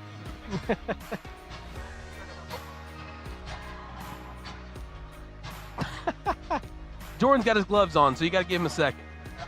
All right, so now we're with quarterback 1, Jordan Ambrose. First and foremost, Jordan, congratulations on making it back to the championship. Thank you, thank you. So you were the quarterback last year. You guys make it to the championship. You fall short. Now you guys are right back in that position. What's different last year, or what's different this year than last year? So last year it was our first year, and a lot of new pieces, a lot of young team, and it was a lot of most of our guys. A lot of time, like first time in arena. That was my full first year in arena. So I feel like going this year we have more camaraderie, more what's the word I'm looking for? Chemistry, and then just like a better mindset going into this game on what should we expect and what we need to do to pull out with a win. So let's go back last week when you guys play Monroe in the final regular season game. Of course, you didn't play against Ozarks for reasons we don't have to get into. You kind of make a statement against Monroe coming back off of whatever you were dealing with, and then this game, you play one-on-one pretty much with Timmy McClain. I mean, you're going back and forth. He's running, you're throwing it, he's throwing it. Yes, sir. What went into the film prep? I mean, just walk me through the preparation of this game. Did you know how elite and dangerous he was, or was it just like, hey, you're coming to my house, I'm going to teach you how I play ball? Oh, yeah. Timmy's definitely a threat. Like as you saw in today's game, he's able to make our defenders miss and make a play. And so hats off to him. Our game plan was just, hey, try to shut him down as best as we can. Our defense, I believe our defense did that. And as you can see, we won the game. And hats off to our defense. I know chasing him is going to be that's like a track race always, like marathon for real. Trying to just contain him is hard, but our defense pulled out like they always do. So I'll ask you a little two-parter before I let you go. First and foremost, talk to me about the dynamic duo between Isaac Zikos and Aaron Dilworth. I mean, of course, Dilworth known for the one-hand catches in the corner of the end zone. Zico, you're able to find him. I believe he had almost 20 receptions in this game. And then talk to me about this big hit you made on the wall after the interception. Well, first off, Zico and AD, those guys are blessings. I could probably close my eyes and throw the ball up and they'll catch it somehow. Those are my playmakers, along with the rest of the team. I can't take that away from them. Like O-line, they're always making sure I'm safe. From Vince, Lou, Cassell, and T, they're always making sure I'm straight. And hats off to them as well. Like big hats off to them. We don't give them enough credit, or people don't give them enough credit as it is. So hats off. Oh my God. Hats off to the O-line. And my playmakers stay making plays. And as for that tackle I did, I just had to show off my defensive presence and just lay the boom a little bit. Well, Ambrose, you're back in the championship game. St. Joseph ended up winning right as you guys were just about to wrap up. So you guys are going to face a familiar opponent who you faced earlier in this year. Good luck in that matchup. Hopefully it's here at Banco ZK Arena, so we can be on the call for that. But we're sure to be excited to see you back in the championship game. Again, congratulations, my friend. Thank you. All right, we're going to let Jordan Ambrose go celebrate with his guys. Chris Boyd's going to join me back here to talk about this game and wrap things up here in Banco ZK Arena as we're going to look at some of the highlights. 59-43 was our final score. Chris, talk to me about this matchup. Oh, exciting. Exciting again. We had an exciting game last week. Exciting game this week. Timmy McClain came out throwing haymakers. Jordan Ambrose and the Arkansas Diamonds just hung in there and came up with amazing defensive plays like we're used to seeing. So final score in this one, 59-43. The Diamonds punched their ticket against St. Joseph in Arena Mania 3. That game going to be held next Saturday, and that one is going to be an exciting matchup. Hopefully it's here at Banco ZK Arena, so we can be back on the call for that one. Here for the fans of the Arena League talking about this matchup. But Chris, final thoughts on this one? Well, just again, we've mentioned it all year, but it just seems like the Arkansas Diamonds defense comes up with incredible plays after incredible plays to win these games. I want to give all the credit to Zico, all the credit to Ambrose, all the credit to Dilworth, but let's don't forget the defensive plays that just happen in the second half at the most important times. Of course, we knew coming into this one how much of a matchup it was going to be for the Diamonds defense and McLean, just trying to hold him, maintain him, contain him from just running everywhere. I mean, he had a lot of scrambles, just like you saw there. He was able to roll out, kind of extend plays that probably should have ended. But, I mean, again, this matchup was a great, great showing for the Arkansas Diamonds as they head to Arena Mania 3. And it looks like they're crowning the Southern Division champions, the Arkansas Diamonds, near the end zone as they've got their championship shirts as they head to Arena Mania 3. For one final time, reminding you, our final score in this one, 59-43. And you're going to see the remainder of the highlights of this game, just a super exciting matchup. And fans are on the field. Let's also don't forget that Isaac Zico sack he had on that two-point conversion attempt that would have cut the game to an 8-point lead, to a one-score lead. And the incredible wide receiver, Isaac Zico, comes up and gets the big-time sack. Of course, they're there putting on the South Division Championship shirts. They've got the microphone trying to see what's going on down there. But for one final time here in the semifinal matchup, reminding you our final score, 59-43. Arkansas punches their ticket to Arena Mania 3 against St. Joseph. For Chris Boyd, I'm Tristan Harlan, signing off saying goodbye. For our amazing crew here in Hot Springs, you've been watching the semifinal matchup here on the Arena League.